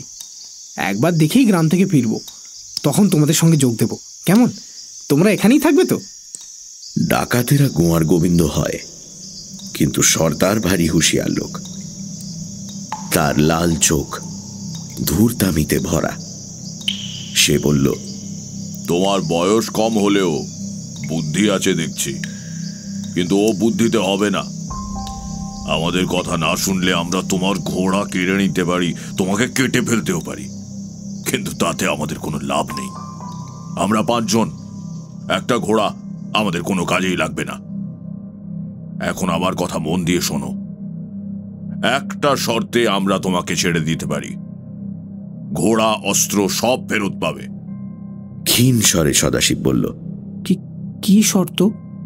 আমরা কাল থেকে কিচ্ছু খাইনি, তোমাকে আমাদের খাবার জোগাড় করে দিতে হবে। খাবার?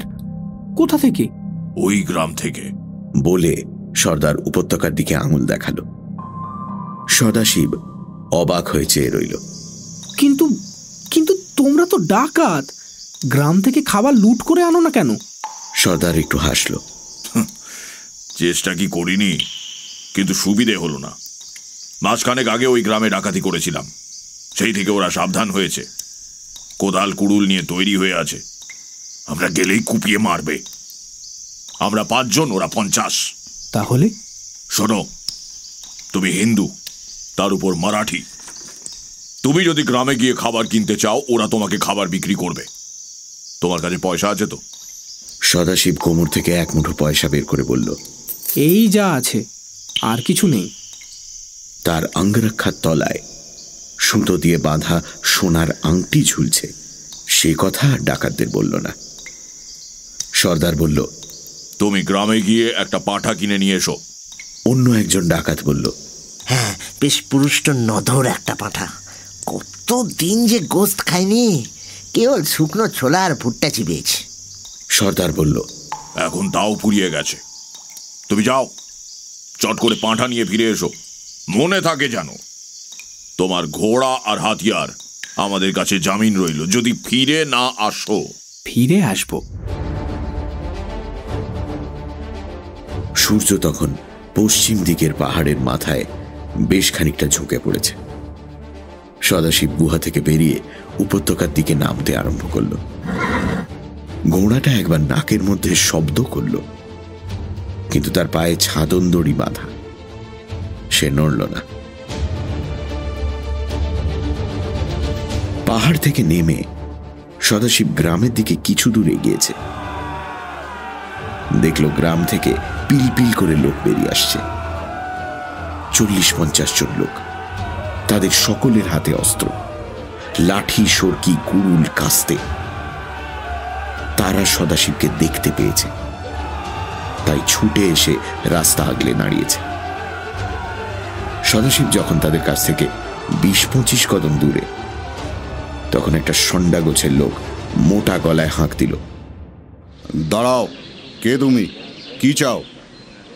সদাশিব দাঁড়িয়ে পড়ল, হাত তুলে বলল, ভয় নেই, আমি নিরস্ত্র, আমি হিন্দু মারাঠি, তোমাদের সঙ্গে কথা বলতে চাই।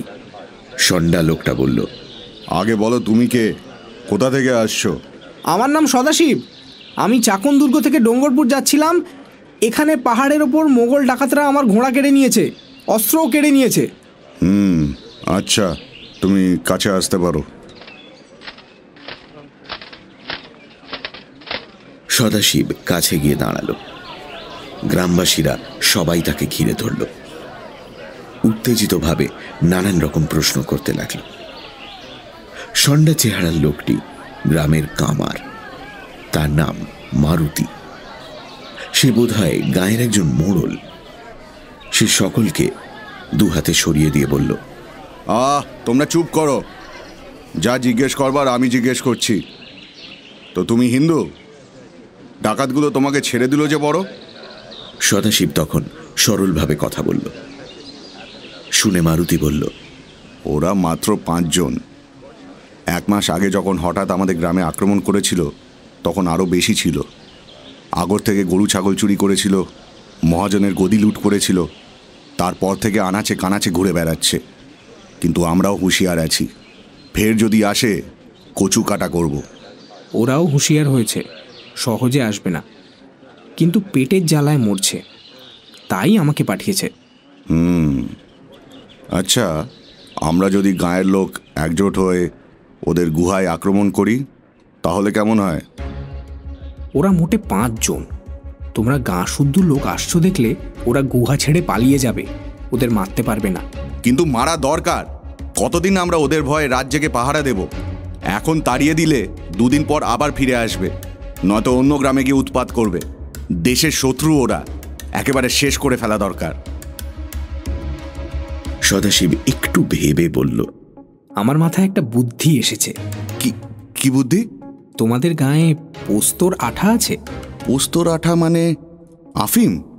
আছে বই কি, বুড়োরা সবাই আফিম খায়। তাহলে এক কাজ করো, আমাকে একটা ছাগল দাও, ছাগলটাকে খানিকটা আফিম খাইয়ে দাও, আমি ছাগল নিয়ে ওদের কাছে ফিরে যাই। ওরা খিদের জ্বালায় পাগল হয়ে আছে, তক্ষুনি ছাগল কেটে খেয়ে ফেলবে। তারপর মারুতি মহা উৎসাহে বলল, বুঝেছি, তোমার তো ভারী বুদ্ধি। এসো আমার সঙ্গে, আগর থেকে একটা ছাগল তোমাকে দেব। ওরে ভেঙ্কট, দৌড়ে যা, তোর ঠাকুরদার কাছ থেকে দুরতি আফিম নিয়ে আয়। সকলে আগরের দিকে চলল। যেতে যেতে সদাশিব বলল, আর আমাকে 2 মুঠো ছোলা দিও, আমার খাবার সব ফুরিয়ে গেছে। 2 দণ্ড পর সদাশিব ছাগলের দড়ি হাতে ধরে গ্রাম থেকে বেরোল। ছাগলটা লাফাতে লাফাতে চলেছে। আফিম খেলে প্রথমটায় খুব উৎসাহ বেড়ে যায়, তারপর আস্তে আস্তে ঢুলুনি আসে। ছাগলের দিকে তাকিয়ে সদাশিবের ভারী দুঃখ হল। বেচারা কিছুই জানে না, এখনই ডাকাতগুলো ওকে কেটে খেয়ে ফেলবে।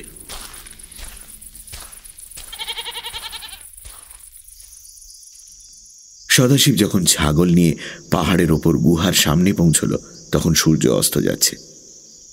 ডাকাতেরা হই হই করে ছুটে এলো। একজন তলোয়ার বের করে কচ করে ছাগলটার গলা কেটে কোরবানি করে ফেলল। তারপর 4 জন ডাকাত মিলে তার ছাল ছাড়াতে আরম্ভ করল। সর্দার দাঁড়িয়ে তদারক করতে লাগল। সদাশিব সর্দারের কাছে গিয়ে বিনীত সুরে বলল, সর্দার, তোমার কাজ তো করে দিয়েছি, এবার আমি যাই। সর্দার সদাশিবের কাঁধে হাত রেখে বাঁকা সুরে বলল, এখনই যাবি কোথায়? দেখছিস না রাত হয়ে আসছে। আজ রাত্রিটা এখানেই থাক, কাল সকালে দেখা যাবে। সদাশিব বুঝল সর্দার তাকে ছেড়ে দিতে চায় না। সে আর কিছু বলল না। সর্দার যদি তাকে ছেড়ে দিত তাহলে সে মারুতিদের গ্রামে গিয়ে রাত কাটাতো, তারপর সকালবেলা নিজের গ্রামের সন্ধানে বেরিয়ে পড়ত। কিন্তু তা যখন হলো না, তখন সে গুহার মুখের কাছে গিয়ে চুপ করে বসে রইল আর ডাকাতদের কাণ্ড কারখানা দেখতে লাগলো। অন্ধকার হয়ে আসছে। ডাকাতেরা কাঠকুটো এনে আগুন জ্বালল। পাঁঠার বড় বড় টুকরো বল্লমে গেঁথে আগুনে ঝলসাতে লাগলো। কিন্তু ওই সব কাজকর্মের মধ্যেও তারা সদাশিবের ওপর নজর রেখেছে। সে যে চুপি চুপি ঘোড়া নিয়ে পালাবে তার উপায় নেই। সদাশিব শুকনো ছোলার দানা চিবোতে চিবোতে দেখতে লাগলো। ডাকাতেরা মাংস পুড়িয়ে খেয়ে ফেলল। 5 জনে একটা আস্ত রাম ছাগল সাবার করে দিল। তারপর তারা গুরু গম্ভীর ঢেকুর তুলে আগুনের পাশে জুয়া খেলতে লাগলো। কড়ি দিয়ে জুয়া খেলা। সদাশিব কান পেতে তাদের কথাবার্তা শুনতে লাগলো। কিছুক্ষণ শোনবার পর ওর বুঝতে পারল ওরা ঘোড়াটাকে বাজি রেখে জুয়া খেলছে। অর্থাৎ ঘোড়াটা এখন ওদেরই সম্পত্তি। কেবল 5 জনের মধ্যে কে ঘোড়া পাবে এই নিয়ে জুয়া খেলা হচ্ছে। সদাশিবের প্রাণ তুকতুক করতে লাগলো। ডাকাতেরা পাঁঠা খেয়েছে বটে, কিন্তু যদি ওষুধ না লাগে, অত বড় পাঁঠার পেটে দুরতি আফিম। পাঁঠার রক্ত মাংসে কতটুকুই বা মিশেছে। দৈত্যের মতন 5টা ডাকাতের পেটে কতটুকুই বা গিয়েছে। যদি কাজ না হয়। রাত বাড়ছে, চারিদিকে অন্ধকার। ডাকাতের দল আগুনের পাশে বসে এক মনে জুয়া খেলছে। ঘোড়াটা দাঁড়িয়ে দাঁড়িয়ে পাথুরে মাটিতে পা ঠুকছে। দূরে একদল শেয়াল হুক্কা হুয়া করে ডেকে উঠল।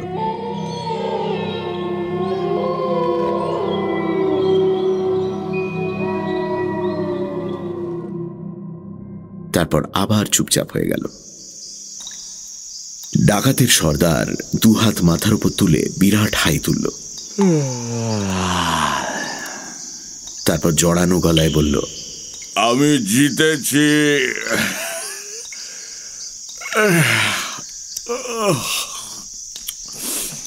আমার ঘোড়া। অন্য ডাকাতেরাও হাই তুলল। তারপর যে যেখানে বসেছিল সবাই লম্বা হয়ে শুয়ে পড়ল। সদাশিবের কথা বোধহয় তারা ভুলে গেছে।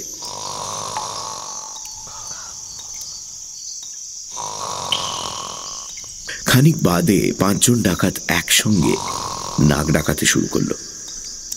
ওরে বাপ রে বাপ, সে কি নাক ডাকা! মনে হয় যেন 5টা বাঘ একসঙ্গে গলার মধ্যে গড়গড় করছে।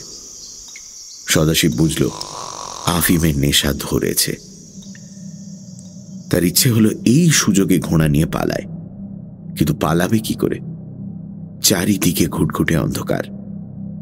এই সময় ঘোড়া নিয়ে পাহাড় থেকে নামতে গেলে পা ফসকে খাদে পড়ে যাবে, হাত পা ভাঙা, এমনকি মৃত্যু পর্যন্ত সম্ভব।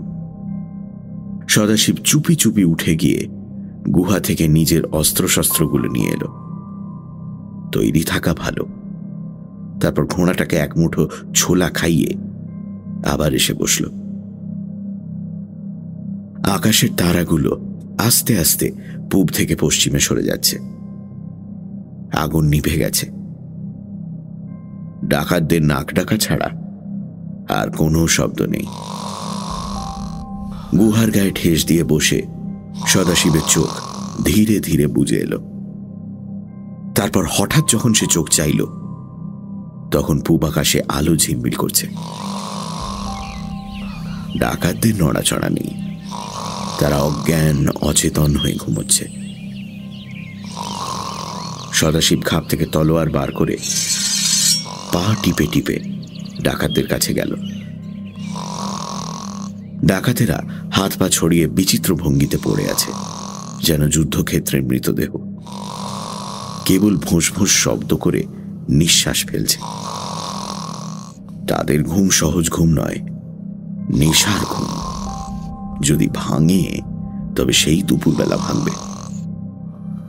সদাশিব তখন ঘোড়ার পায়ের বাঁধন খুলে লাগাম লাগালো, ঘোড়ার পিঠে কম্বল বেঁধে বসল। আর ভয় নেই, মস্ত বড় বিপদ কেটে গেছে। জয় ভবানী। পাহাড় থেকে নেমে সদাশিব যখন গ্রামে পৌঁছল, তখন বেশ আলো ফুটেছে। সূর্য উঠবো উঠবো করছে। মারুতি আর গাঁয়ের যত পুরুষ সদাশিবকে ঘিরে ফেলল। সদাশিব ঘোড়া থেকে নেমে বলল, খবর ভালো, ডাকাতরা ঘুমোচ্ছে, মরার মতন পড়ে পড়ে ঘুমোচ্ছে। যদি তাদের শেষ করতে চাও তাহলে এই সুযোগ। সকলে হৈ হৈ করে উঠল।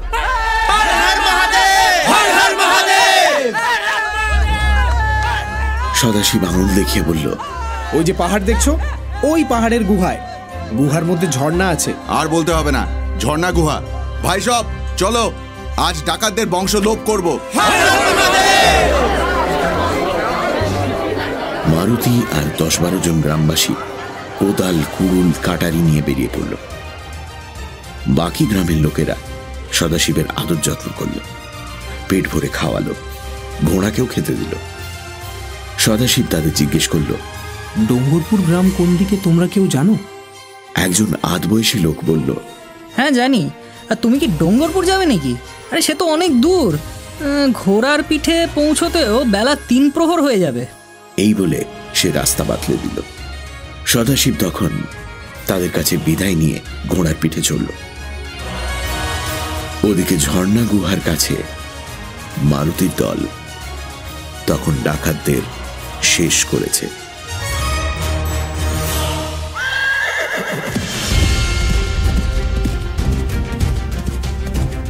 সারাদিন আগুনের হলকার মতো রোদ্দুরের ভেতর দিয়ে উল্কার মতন সদাশিবের ঘোড়া ছুটে চলল। দিন থাকতে থাকতে ডোঙ্গরপুরে পৌঁছতেই হবে। আজ রাত্রিরে কুঙ্কুর বিয়ে, যেমন করে হোক বিয়ে বন্ধ করাতে হবে। বেলা 2 প্রহর কখন শেষ হয়ে গেছে, 3 প্রহরও ফুরিয়ে এলো, এখনো গ্রামের দেখা নেই। একবার সদাশিব রাস্তা ভুল করে ফেলেছিল, ফিরে এসে ঠিক রাস্তা ধরতে হয়েছিল, তাতে দেরি হয়ে গেছে। পাহাড়ের ওপর তো পাকা সড়ক নেই, চিহ্ন দেখে চলতে হয়। রোদ্দুরের রং হলদে হয়ে এসেছে এমন সময় সদাশিব দেখতে পেল সামনে একটা শুকনো নদীর ঘাট। দেখেই সে চিনতে পারল, আরে এই তো আমাদের গ্রামের নদী, ওই যে প্রকাণ্ড পিপুল গাছটা। সদাশিব ছেলেবেলায় কতবার খেলা করতে এসেছে এখানে। গ্রাম থেকে বেশি দূর নয়, মাত্র 2 কোষ। সদাশিব নদীর খাতের পাশ দিয়ে উজানে ঘোড়া ছুটিয়ে দিল। কিন্তু বেশি দূর তাকে যেতে হলো না। খানিক দূরে গিয়েই সে রাশ টেনে ঘোড়া দাঁড় করালো।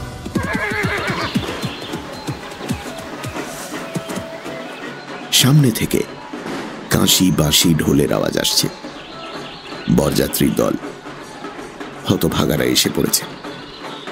ওই যে সামনে বাঁকের মাথায় বাপুরাও মহাজন ঘোড়ার পিঠে টিকটিক করে চলেছে। ওরা অবশ্য আসতে যাচ্ছে, কিন্তু দুদণ্ডের মধ্যেই গ্রামে পৌঁছবে। সদাশিব দাঁড়িয়ে একটু ভাবল, বরযাত্রী দলের সঙ্গে আবার দেখা না হওয়াই ভালো। ওদের পাশ কাটিয়ে পনসবনের ভিতর দিয়ে এসে এগিয়ে যাবে। একটু ঘুর হবে বটে, কিন্তু জোরে ঘোড়া চালালে ওরা পৌঁছবার অনেক আগেই সে পৌঁছে যাবে। বাঁ দিকে ঘোড়ার মুখ ফিরিয়ে সদাশিব পনসবনের মধ্যে ঢুকে পড়ল। গ্রাম 1 বছর আগে যেমনটি ছিল ঠিক তেমনই আছে, একটুও বদলায়নি। প্রকাণ্ড মাঠের মতন আঙুন ঘিরে ছোট ছোট কুটিরগুলি, আঙুনের মাঝখানে বট গাছ, তার পাশেই গ্রামের একমাত্র পাকা ঘর, মিরস্তারের রসদখানা। এই পাকা ঘরে মিরস্তারের প্রাপ্য শস্য জমা থাকে। ক্ষেত থেকে শস্য উঠলে মিরস্তারের লোক এসে নিয়ে যায়। মিরস্দার হল স্থানীয় জমিদার। সে নিজের এলাকার প্রত্যেক গ্রাম থেকে খাজনা আদায় করে আর রাজার হালে থাকে। অনেক বছর পরে শিবাজি এইসব রক্তচোষা জমিদারদের উচ্ছেদ করেছিলেন।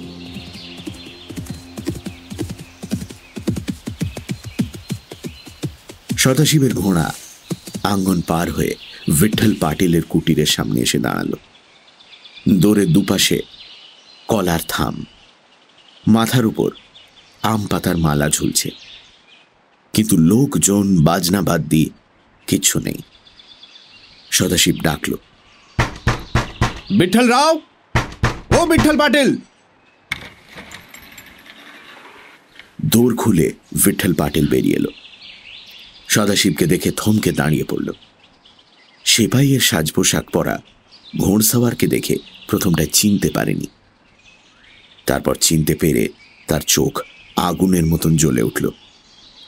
সে সদাশিবের দিকে এগিয়ে আসতে আসতে চিৎকার করে বলল, কে রে তুই? সদাশিব না? তুই আবার গ্রামে ফিরে এসছিস?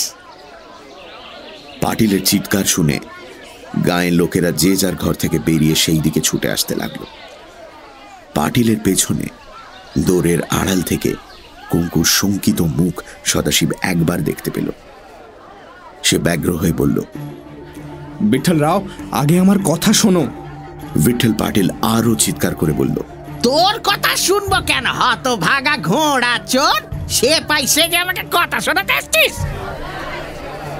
ইতিমধ্যে গ্রামবাসীরা সদাশিবের ঘোড়া ঘিরে দাঁড়িয়েছিল। পাটিল তাদের বলল, দেখো, তোমরা দেখো, চিনতে পারছো না?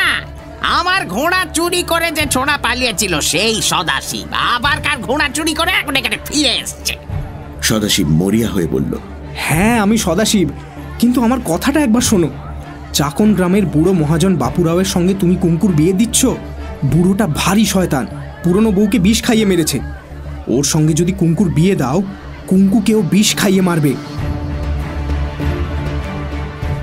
বিঠ্ঠল পাটিল ক্ষণকালের জন্য একবার হতভম্ব হয়ে গেল, তারপর বারুদের মতন ফেটে পড়ল। তবে রে হতচ্ছাড়া নচ্ছাড়, তুই আমার ঘোড়া চুরি করে পালিয়েছিলি, এখন আমার মেয়ের বিয়েতে ব্যাগড়া দিবি বলে ফিরে এসছিস? দাঁড়া, তোকে দেখাচ্ছি মজা।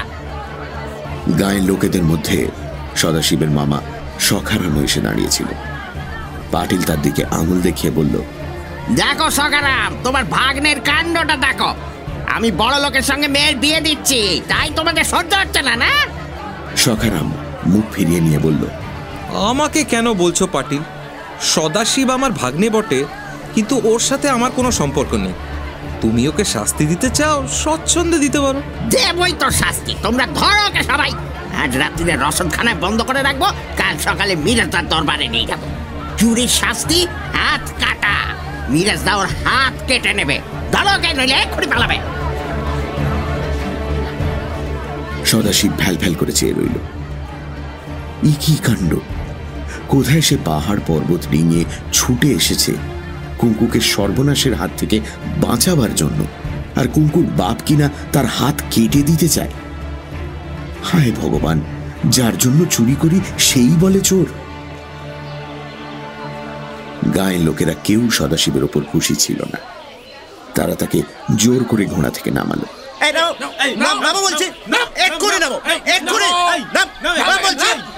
সদাশিবের মুখ থেকে একটা কথাও বেরোলো না। ভিঠল পাটিল বলল, হাতটা বাঁধো, হাতটা বাঁধো, হাত শক্ত করে বাঁধো, আমি তালা নিয়ে আসছি।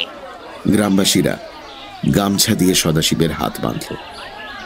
পাটিল নিজের ঘর থেকে ইয়া বড় একটা তালা নিয়ে এসে বলল, চল এবার রসদখানায়।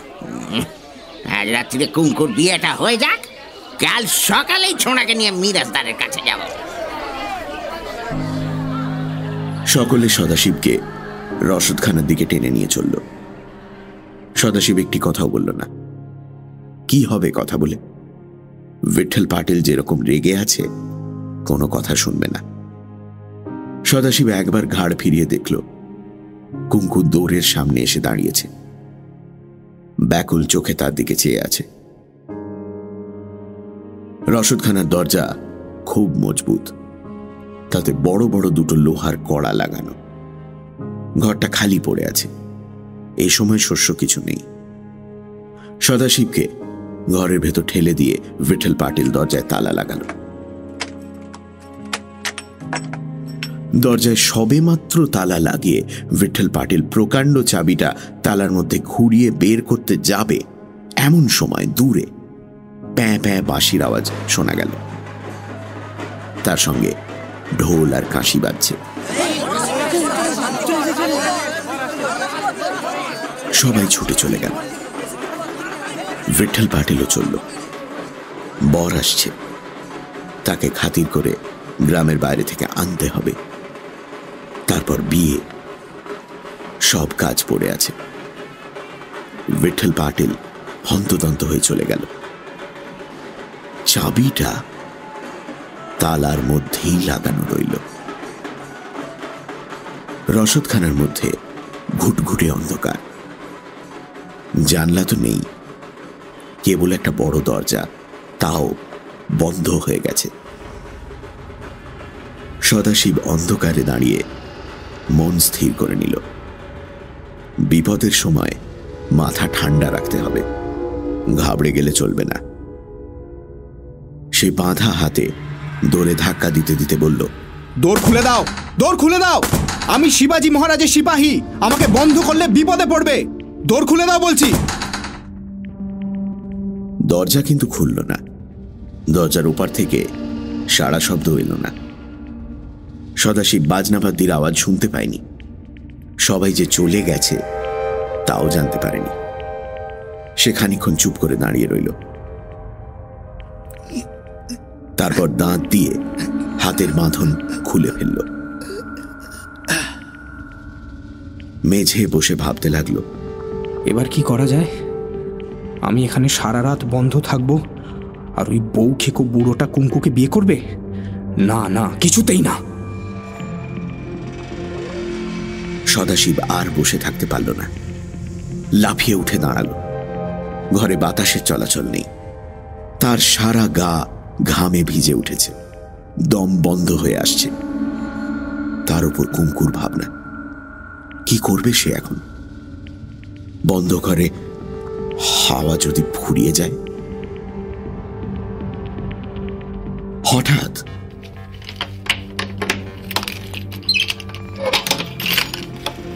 সদাশিব চমকে উঠল। কে যেন খুব সন্তর্পণে তালা খুলছে। সে নিঃশ্বাস বন্ধ করে দাঁড়িয়ে রইল। দরজা আস্তে আস্তে একটু ফাঁক হল। বাইরে তখন দিনের আলো প্রায় শেষ হয়ে গেছে। আবছা আলোতে সদাশিব দেখল কুঙ্কু দাঁড়িয়ে রয়েছে। কুঙ্কু! সদাশিব ছুটে বেরিয়ে এসে কুঙ্কুর হাত ধরল। কুঙ্কু দেখতে ঠিক তেমনই আছে, একটুও বদলায়নি, কিন্তু তার কাপড় চোপড় এলোমেলো, চুল উস্কো খুস্কো।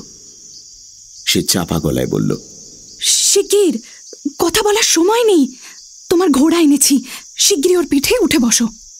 সদাশিব ঘাড় ফিরিয়ে দেখল ঘোড়াটা তার পেছনেই দাঁড়িয়ে আছে। সদাশিব বলল, কুঙ্কু, তোর বাবা একটা বুড়োর সঙ্গে। আহা, কথা বলবার সময় নেই, আগে ঘোড়ার পিঠে চড়ো। আর তুই? আমিও চড়বো, তুমি আগে চড়ো। সদাশিব চমৎকৃত হয়ে চেয়ে রইল, তারপর রুদ্ধশ্বাসে বলল, তুই আমার সঙ্গে পালিয়ে যাবি? হ্যাঁ, কিন্তু আর দেরি করো না, আমি কাউকে না বলে বাড়ি থেকে পালিয়ে এসেছি। বাবা যদি জানতে পারে, দলবল নিয়ে খুঁজতে বেরোবে।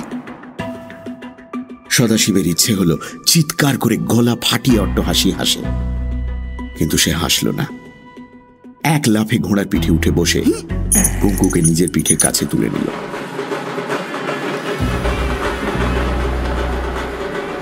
ওদিকে গ্রামের অন্য প্রান্তে তখন প্যাঁ প্যাঁ বাজনার আওয়াজ শোনা যাচ্ছে। বাপুরাও মহাজন মাথায় টোপর পরে গ্রামে পৌঁছে গেছে। সদাশিব বলল, আচ্ছা, কোন দিকে যাব? নদীর খাত দিয়ে চলো, তাহলে হঠাৎ করে কারো নজরে পড়বে না।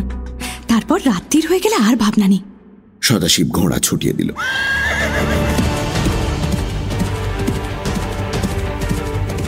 কুঙ্কু পেছন থেকে তার কোমর জড়িয়ে বসে রইল। নদীর শুকনো খাতের ভেতর নড়ি বেছানো, তার উপর দিয়ে সন্তর্পণে ঘোড়া চলেছে। আকাশে অসংখ্য তারা ফুটেছে, তারই ক্ষীণ আলোয় আশেপাশে একটু দেখা যায়। নদীর ধারের প্রকাণ্ড অশ্বত্থ গাছটা পেছনে পড়ে রইল।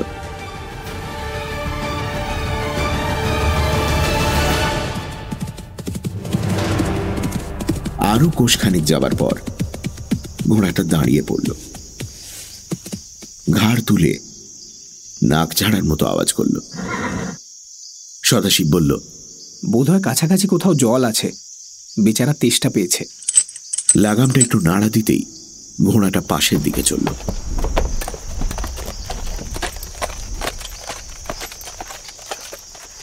পাড়ের কোলে নিচু জায়গায় একটু জল জমেছিল। ঘোড়াটা গলা নিচু করে জল খেতে লাগলো।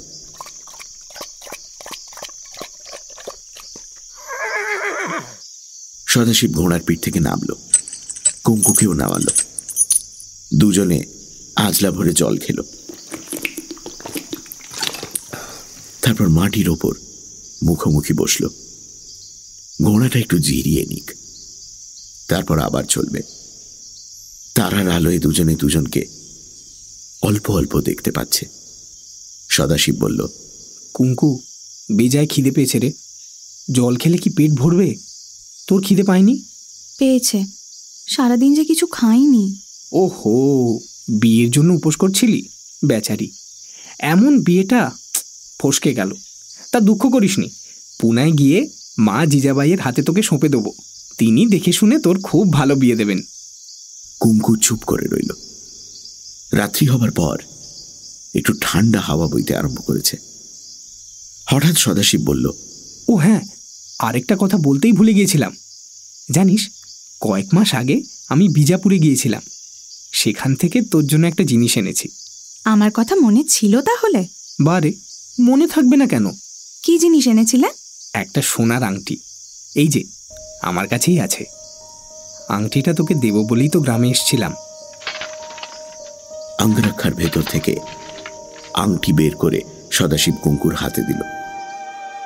কুঙ্কু আংটি আঙুলে পড়ল। আঙুলে ঠিক হয়েছে তো? হয়েছে। কিছুক্ষণ দুজনে চুপচাপ। আবার ঘোড়াটা নাকের মধ্যে শব্দ করল। সদাশিব বলে উঠল, কুঙ্কু, গন্ধ পাচ্ছিস? পাচ্ছি, পাকা কাঁঠালের গন্ধ। নদীর পাড়ের ওপর বড় বড় গাছের বন, সেই দিক থেকে পাকা কাঁঠালের মিষ্টি গন্ধ বাতাসে ভেসে আসছে। সদাশিব লাফিয়ে উঠে বলল, নিশ্চয়ই কাছে পিঠে কাঁঠাল পেকেছে। চল চল খুঁজে বার করি। জয় ভবানী। দুজনে পাড়ে উঠল। হাত ধরাধরি করে কাঁঠালের গন্ধ শুকতে শুকতে বনের মধ্যে ঢুকল। বেশি দূর যেতে হলো না। একটি বেশ বড় পনস গাছ, তার গুঁড়িতে দুটি পুরুষ্ট কাঁঠাল ফলে আছে। ভুর ভুর করছে গন্ধ। দুজনে মিলে একটা কাঁঠাল পারল, তারপর ধরাধরি করে নিয়ে চলল। সদাশিব বলল, ভাগ্যি শিয়ালে টের পাইনি, নইলে সব খেয়ে যেত। নদীর খাতে নিয়ে গিয়ে দুজনে কাঁঠাল ভাঙল। খাজা কাঁঠাল, বড় বড় কোয়া। দুজনে পেট ভরে খেল। ঘোড়াটাকে ভুতুড়ি খেতে দিল। একটা কাঁঠাল খেয়ে তিনজনেরই পেট ভরে গেল। তারপর সদাশিব উঠল, বলল, চল, আর এখানে নয়, গ্রাম থেকে যত দূরে যাওয়া যায় ততই ভালো। চলো, কিন্তু অন্য কাঁঠালটা সঙ্গে নিলে হতো না? ঠিক বলেছিস, কালকে আবার খেতে হবে তো। দুজনে গিয়ে অন্য কাঁঠালটা পেড়ে নিয়ে এলো। এটা অত বড় নয়। পাগড়ির কাপড়ে পুঁটলির মতো বেঁধে নিয়ে সদাশিব সেটাকে ঘোড়ার পিঠ থেকে ঝুলিয়ে দিল। তারপর দুজনে ঘোড়ার পিঠে চড়ে বসল। ঘোড়া আবার চলতে শুরু করলো।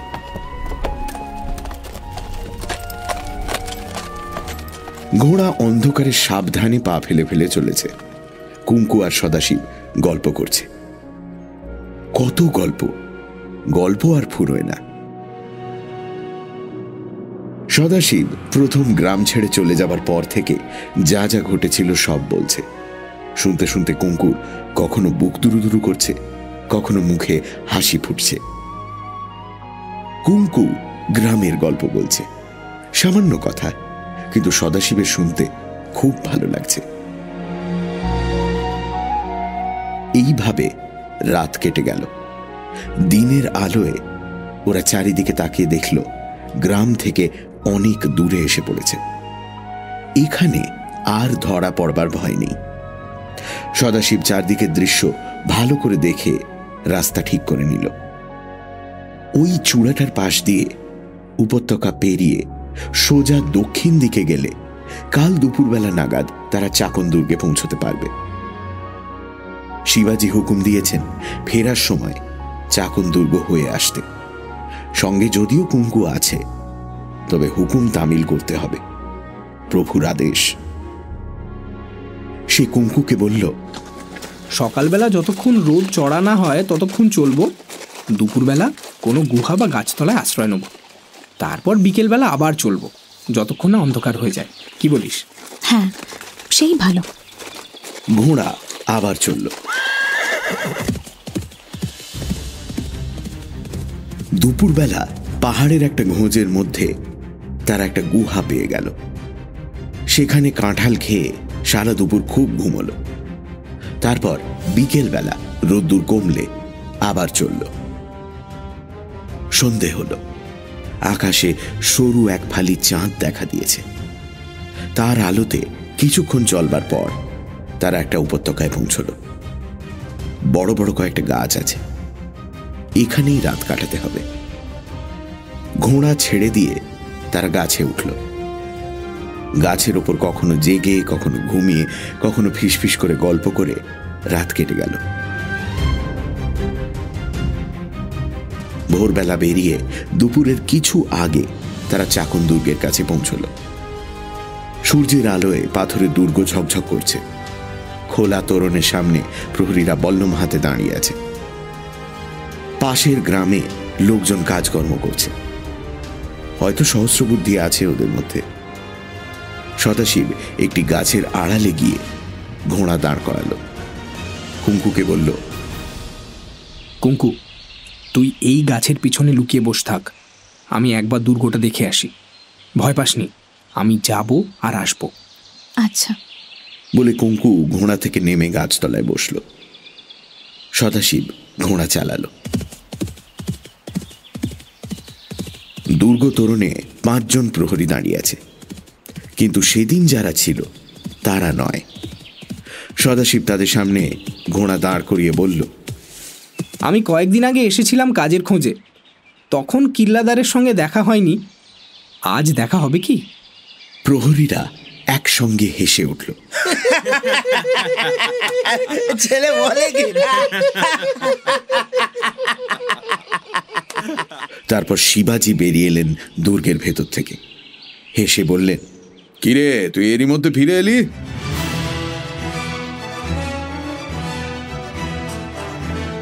সদাশিব হাঁ করে চেয়ে রইল। তারপর লাফিয়ে ঘোড়া থেকে নেমে শিবাজির কাছে গিয়ে দাঁড়ালো।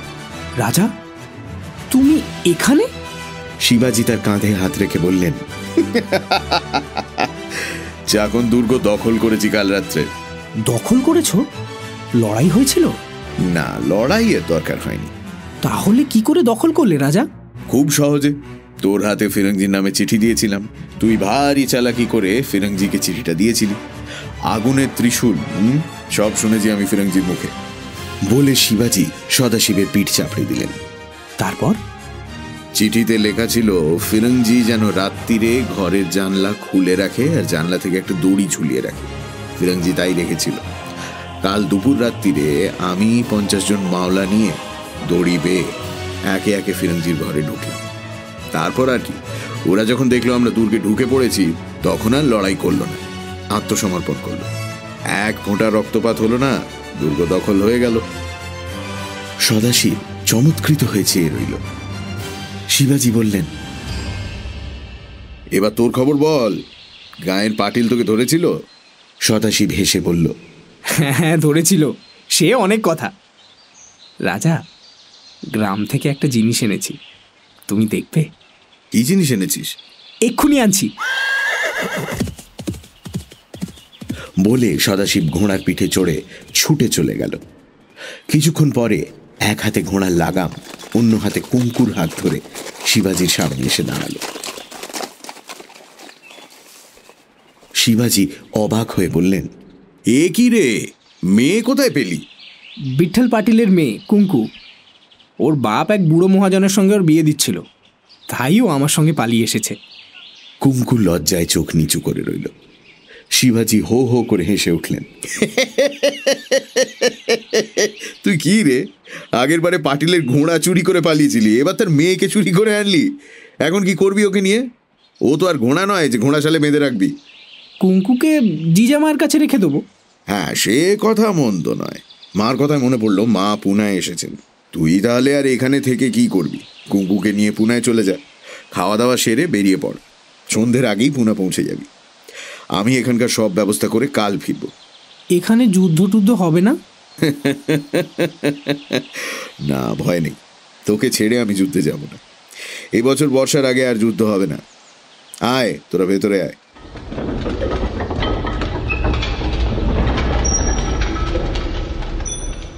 ওদের দুর্গের ভেতর নিয়ে গিয়ে শিবাজি একটা লোককে কাছে ডাকলেন। সদাশিবের দিকে আঙুল দেখিয়ে বললেন, একে চিনতে পারো? লোকটির মজবুত চেহারা, গালে গালপাট্টা, বয়স আন্দাজ 40। সেই সদাশিবের পানে চেয়ে থেকে মাথা নেড়ে বলল, চিনি না। শিবাজি সদাশিবকে বললেন, তুই ওকে চিনতে পারিস? সদাশিব হেসে বলল, চেহারা দেখে চিনতে পারিনি, কিন্তু গলা শুনে চিনেছি, ফিরঙ্জি নারসালা। শিবাজি বললেন, ফিরঙ্জি তুমি ওকে চিনতে পারলে না? ও সদাশিব যে আগুনের ত্রিশূল জেলে ছিল। হ্যাঁ? ফিরঙ্জি এসে সদাশিবকে জড়িয়ে ধরলেন। এতটুকু ছেলে, সেই রাতে অন্ধকারে তোমার মুখ দেখতে পাইনি। সদাশিব বলল, আমিও পাইনি। শিবাজি বললেন, কিন্তু কাজ হয়ে গেছে। তারপর শিবাজি সদাশিবকে নিয়ে খেতে বসলেন। কুঙ্কুকে ফিরঙ্জির স্ত্রী হাত ধরে নিজের ঘরে নিয়ে গেল। সদাশিব খেতে খেতে শিবাজিকে নিজের ভ্রমণ বৃত্তান্ত বলল। ডাকাতদের কথা শুনে শিবাজি বললেন, মহারাষ্ট্র দেশে অরাজকতা চলছে, সমস্ত দেশ নিজের কবলে না আনতে পারলে এ উৎপাত দূর হবে না। ফিরঙ্জি বলল, সারা দেশ তোমার মুখের পানে চেয়ে আছে, কবে তুমি রাজা হয়ে দেশে শান্তি শৃঙ্খলা ফিরিয়ে আনবে? শিবাজি কিছুক্ষণ শূন্য পানে চেয়ে রইলেন। তারপর আস্তে আস্তে বললেন, তার এখনো দেরি আছে ফিরঙ্জি। দুপুর কেটে গেল। তখন সদাশিব একটা নতুন তাজা ঘোড়ার পিঠে চড়ে বসল। কুঙ্কুকে নিজের পেছনে বসালো। শিবাজি তাদের সঙ্গে দুজন সশস্ত্র সওয়ার দিলেন। তারা পুনা পর্যন্ত ওদের পৌঁছে দিয়ে আসবে।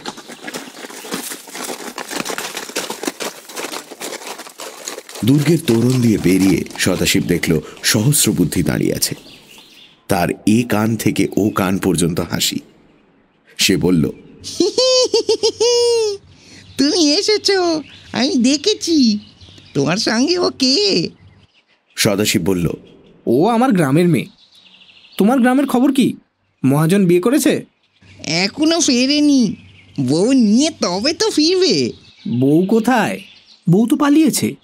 হ্যাঁ, কোথায় পালালো? এই যে আমার সঙ্গে। বলে সদাশিব হাসতে হাসতে ঘোড়া ছুটিয়ে দিল।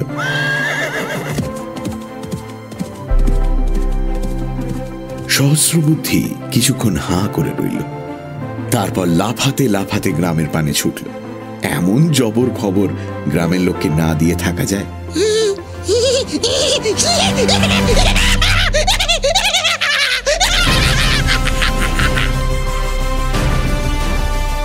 সেদিন সূর্যাস্তের সময় সদাশিব কুঙ্কুকে নিয়ে পুনায় পৌঁছল। মা জিজাবাই তখন মহলে ছিলেন। সদাশিবকে দেখে বললেন, এলি, চাকন দুর্গের খবর কিছু জানিস? জানি মা, আমি চাকন দুর্গ থেকেই আসছি। রাজা দুর্গ দখল করেছেন, এক ফোঁটা রক্তপাত হয়নি। তিনি কাল ফিরবেন। জিজাবাই স্বস্তির নিঃশ্বাস ফেলে কুঙ্কুর দিকে চাইলেন। সদাশিব তার কাছে এগিয়ে গিয়ে বলল, মা, গ্রাম থেকে তোমার জন্য একটা দাসী এনেছি। ওর নাম কুঙ্কু। ওর কথাই তোমাকে বলেছি। ভারী ভালো মেয়ে। ওর বাবা একটা বুড়ো মহাজনের সঙ্গে ওর বিয়ে দিচ্ছিল, তাই ও আমার সঙ্গে পালিয়ে এসেছে। ওকে তুমি নিজের কাছে রেখো মা। ও তোমার পা টিপে দেবে, পাকা চুল তুলবে, যা বলবে সব করবে। জিজাবাই কুঙ্কুকে কোলের কাছে টেনে নিলেন। তার মুখখানি ভালো করে দেখে বললেন, এসো এসো মা, ভারী মিষ্টি মুখখানি তো। তুমি আমার কাছে থাকবে? কুঙ্কু ছল ছল চোখে ঘাড় নেড়ে জানালো, হ্যাঁ, থাকবো। সদাশিব তখন আগ্রহ ভরে বলল, মা, ওর বিয়েটা তো ভেস্তে গেল। তা তুমি একটু দেখে শুনে ওর একটা ভালো বিয়ে দাও, যেন খুব ভালো বর হয়। জিজাবাই বললেন, সে তুই ভাবিসনি, খুব ভালো বরের সঙ্গে ওর বিয়ে দেব, বুঝলি? এই বলে তিনি ওদের পানে চেয়ে মুখ টিপে হাসলেন।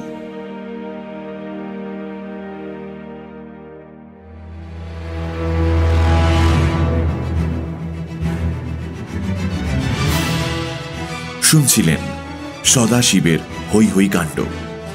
রচনা শরদিন্দু বন্দ্যোপাধ্যায়। গল্প পাঠে এবং শিবাজি ও বিঠ্ঠল পাটিলের চরিত্রে দীপ। গল্পের সূত্রধার ফিরাংজি নারসালা এবং ডাকাত সর্দারের ভূমিকায় মীর। সদাশিব সোমক, জিজাবাই এবং অন্যান্য কয়েকটি চরিত্রে ইন্দ্রাণী। কুঙ্কুর ভূমিকায় অয়ন্তিকা। সহস্রবুদ্ধির ভূমিকায় বিশ্বজ্যোতি। 3 ডাকাত রিভু, বিমল ও পুষ্পল। মারুতি চরিত্রে রিচার্ড। বাপুরাও মহাজন এবং জনৈক লোক মনোজিৎ। বরযাত্রী সুপ্রতিম, সেপাই শুভদীপ, সাখারাম অরুণাংশু। সমবেত কণ্ঠে বাবু, রতন, অশোক, কুদ্দুস, সৈকত, পুষ্পল, সুপ্রতিম, নীরজ আর দীপেন। শব্দগ্রহণ, আবহ সঙ্গীত এবং স্পেশাল এফেক্টসে রিচার্ড। সহযোগিতায় রাইট ব্রাদার্সের অনির্বাণ ও অভিষেক। বিশেষ সহযোগিতায় লাবণ্য এবং সোমক ও সমগ্র পরিকল্পনা ও পরিচালনায় ইন্দ্রাণী।